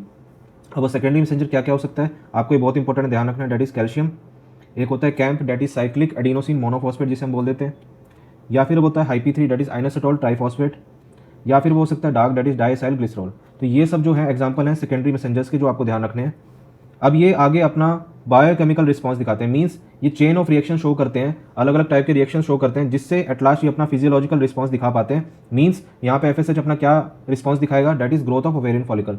Means primary follicle, secondary follicle, tertiary follicle और एट लास्ट ग्राफियन फॉलिकल का जो डेवलपमेंट हो रहा था through the help of FSH, वो यहाँ इसके थ्रू हो पाएगा। तो ये इसका एक्शन इस तरीके से दिखा पाएगा। तो this is the example of membrane bound receptor, how it is acting. तो इसमें एक बार देख लेते हैं, ये एनसीईआरटी का डायग्राम है कि यहाँ पे जो हार्मोन था एफएसएच का, ये अपने मेम्ब्रेन पे जाके एक्ट करता है और क्या बनाता है, हार्मोन रिसेप्टर कॉम्प्लेक्स का फॉर्मेशन करता है। और ये जो cell membrane, ovarian cell membrane, obviously ये उसी पे एक्ट करेगा, वहीं पे ओवेरियन फॉलिकल्स होते हैं, वहीं पे जाके ये उसको एक्ट करके उसका डेवलपमेंट कराएगा, किनका, ओवेरियन फॉलिकल्स का। तो इसमें रिस्पॉन्स क्या आएगा, जनरेशन ऑफ सेकेंडरी मैसेंजर होगा। वो सेकेंडरी मैसेंजर क्या क्या हो सकता है, वो साइक्लिक एएमपी हो सकता है बेटा, या फिर वो कैल्शियम हो सकता है, और भी एग्जांपल IP3, डाग, ये सब हो सकते हैं। उसके बाद ये अपना बायोकेमिकल रिस्पॉन्स दिखाएगा, मींस कैस्केड ऑफ रिएक्शंस दिखाएगा। कैस्केड ऑफ रिएक्शन दिखा के एट लास्ट अपना फिजियोलॉजिकल रिस्पॉन्स शो करता है, मीन्स ओवेरियन ग्रोथ शो करेगा, प्राइम जो ओवेरियन फॉलिकल्स हैं उनका ग्रोथ शो करेगा। तो यहाँ पे ये एनसीईआरटी का डायग्राम मैंने आपको एक्सप्लेन किया। नेक्स्ट जो आता है mechanism action by the nuclear receptor. अब न्यूक्लियर रिसेप्टर के थ्रू कैसे एक्ट करेगा, यहाँ पे हमने एग्जांपल लिया एस्ट्रोजन का। एस्ट्रोजन हम जानते हैं एक स्टीरॉयडल हार्मोन है, ठीक है। तो steroid hormone means it is secreted from the gonads, basically it is secreted from ovary. तो ये इंट्रासेलुलरली एक्ट कर रहा था। फर्स्ट ऑफ ऑल यहाँ पे हम देखेंगे कि ये क्रॉस कर जाएगा इजीली प्लाज्मा मेम्ब्रेन को। प्लाज्मा मेम्ब्रेन को क्रॉस करने के बाद ये न्यूक्लियर मेम्ब्रेन को क्रॉस करेगा। उसको क्रॉस करने के बाद ये न्यूक्लियर रिसेप्टर जो उसका प्रेजेंट होएगा उसके जाके उस पर जाके बाउंड कर जाएगा और बनाएगा हार्मोन रिसेप्टर कॉम्प्लेक्स। तो यहाँ पे हार्मोन रिसेप्टर कॉम्प्लेक्स का फॉर्मेशन करेगा। अब ये हार्मोन रिसेप्टर कॉम्प्लेक्स क्या करता है, ये बाइंड करता है डीएनए को। अब डीएनए को बाइंड करता है और अपना एक्शन शो करेगा। अब यहाँ पे एक बार हम इसको आगे जाने से पहले हम जान लेते हैं सेंट्रल डोग्मा के बारे में। सेंट्रल डोग्मा क्या होता है कि अगर डीएनए है, डीएनए अगर खुद रेप्लिकेट होकर खुद एक और डीएनए की अपनी कॉपी बना रहा है, उसे कहते हैं हम रेप्लिकेशन, कि वो डीएनए से डीएनए ही बना रहा है, दैट इज रेप्लिकेशन। अगर डीएनए से आरएनए या बेसिकली एमआरएनए का फॉर्मेशन हो रहा है तो इसको हम कहते हैं ट्रांसक्रिप्शन। अगर आरएनए से आगे फिर उसी एमआरएनए से आगे प्रोटीन्स का फॉर्मेशन हो रहा है जो आगे जाके अपना इफेक्ट दिखाते हैं, जो फिजियोलॉजिकल रिस्पॉन्स दिखाते हैं, उसे हम कहते हैं ट्रांसलेशन। तो यहाँ पे क्या हो रहा है बेटा, यही सेंट्रल डोग्मा परफॉर्म होता है कि ये बाइंड करता है डीएनए के साथ, ये हार्मोन रिसेप्टर कॉम्प्लेक्स जो है उससे क्या होता है, जो डीएनए है डीएनए में होता है ट्रांसक्रिप्शन। तो ट्रांसक्रिप्शन की हेल्प से वो बन जाता है आरएनए, बेसिकली वो बन जाता है एमआरएनए, और वही मैसेंजर की तरह यहाँ पे एक्ट करता है। मैसेंजर आरएनए ऐसे बोल देते हैं, एमआरएनए मींस मैसेंजर आरएनए, ठीक है। और ये मैसेंजर आरएनए ट्रांसलेशन के थ्रू बनाता है अपना प्रोटीन्स। तो प्रोटीन्स जो होते हैं आगे क्या दिखाते हैं, अपना फिजियोलॉजिकल रिस्पॉन्स दिखाते हैं, वो आगे जाके अपना एक्शन शो करते हैं।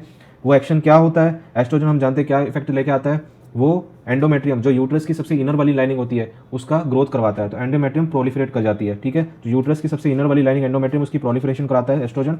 तो ये अपना इफेक्ट यहाँ पे शो कर रहा है वाया द न्यूक्लियर रिसेप्टर्स। तो ये सारा जो इसी मैकेनिज्म के थ्रू जो स्टीरॉयडल हार्मोन्स है या जितने भी जो न्यूक्लियर रिसेप्टर्स के थ्रू एक्ट करते हैं हार्मोन्स, वो इस तरीके से अपना इफेक्ट या एक्शन शो करते हैं। अब यहाँ पे इसको एनसीईआरटी में देख लेते हैं एक बार, बहुत इसमें अच्छे से दिया गया है। ये जो एस्ट्रोजन का हार्मोन है ये सीधा जो यूट्राइन सेल मेम्ब्रेन है डायरेक्टली इसको क्रॉस करता है, ठीक है। फिर उसके बाद ये न्यूक्लियर मेम्ब्रेन को भी क्रॉस करेगा, प्लाज्मा मेम्ब्रेन को क्रॉस करने के बाद फिर न्यूक्लियस में जो इसका रिसेप्टर प्रेजेंट है वहाँ पे ये फॉर्मेशन करता है हार्मोन रिसेप्टर कॉम्प्लेक्स का, और वही हार्मोन रिसेप्टर कॉम्प्लेक्स आगे जाके डीएनए पे बाइंड करेगा। डीएनए पे बाइंड करने के बाद फिर यहाँ पे वही सेंट्रल डोग्मा परफॉर्म होएगा, उसी से ट्रांसक्रिप्शन के थ्रू आरएनए का फॉर्मेशन होता है, और वही मैसेंजर आरएनए आगे ट्रांसक्रिप्शन के थ्रू, इससे पहले हो रहा था सॉरी पहले हो रहा था ट्रांसक्रिप्शन और उसके बाद होएगा ट्रांसलेशन। सो एमआरएनए से बनेगा protein with the help of translation. तो प्रोटीन्स और आगे जाके जो दिखाएगा अपना रिस्पांस दिखाएगा फिजियोलॉजिकल रिस्पांस, और फिजियोलॉजिकल रिस्पांस क्या रहेगा बेटा, that is tissue growth and differentiation show करेगा। बेसिकली यहाँ पे जो एंडोमेटल लाइनिंग होगी यूट्रस की सबसे इनर वाली लाइनिंग, उसकी ग्रोथ शो होगी with the help of this estrogen hormone जो एक तरह का स्टीरॉयडल हार्मोन है। सो थैंक यू बेटा।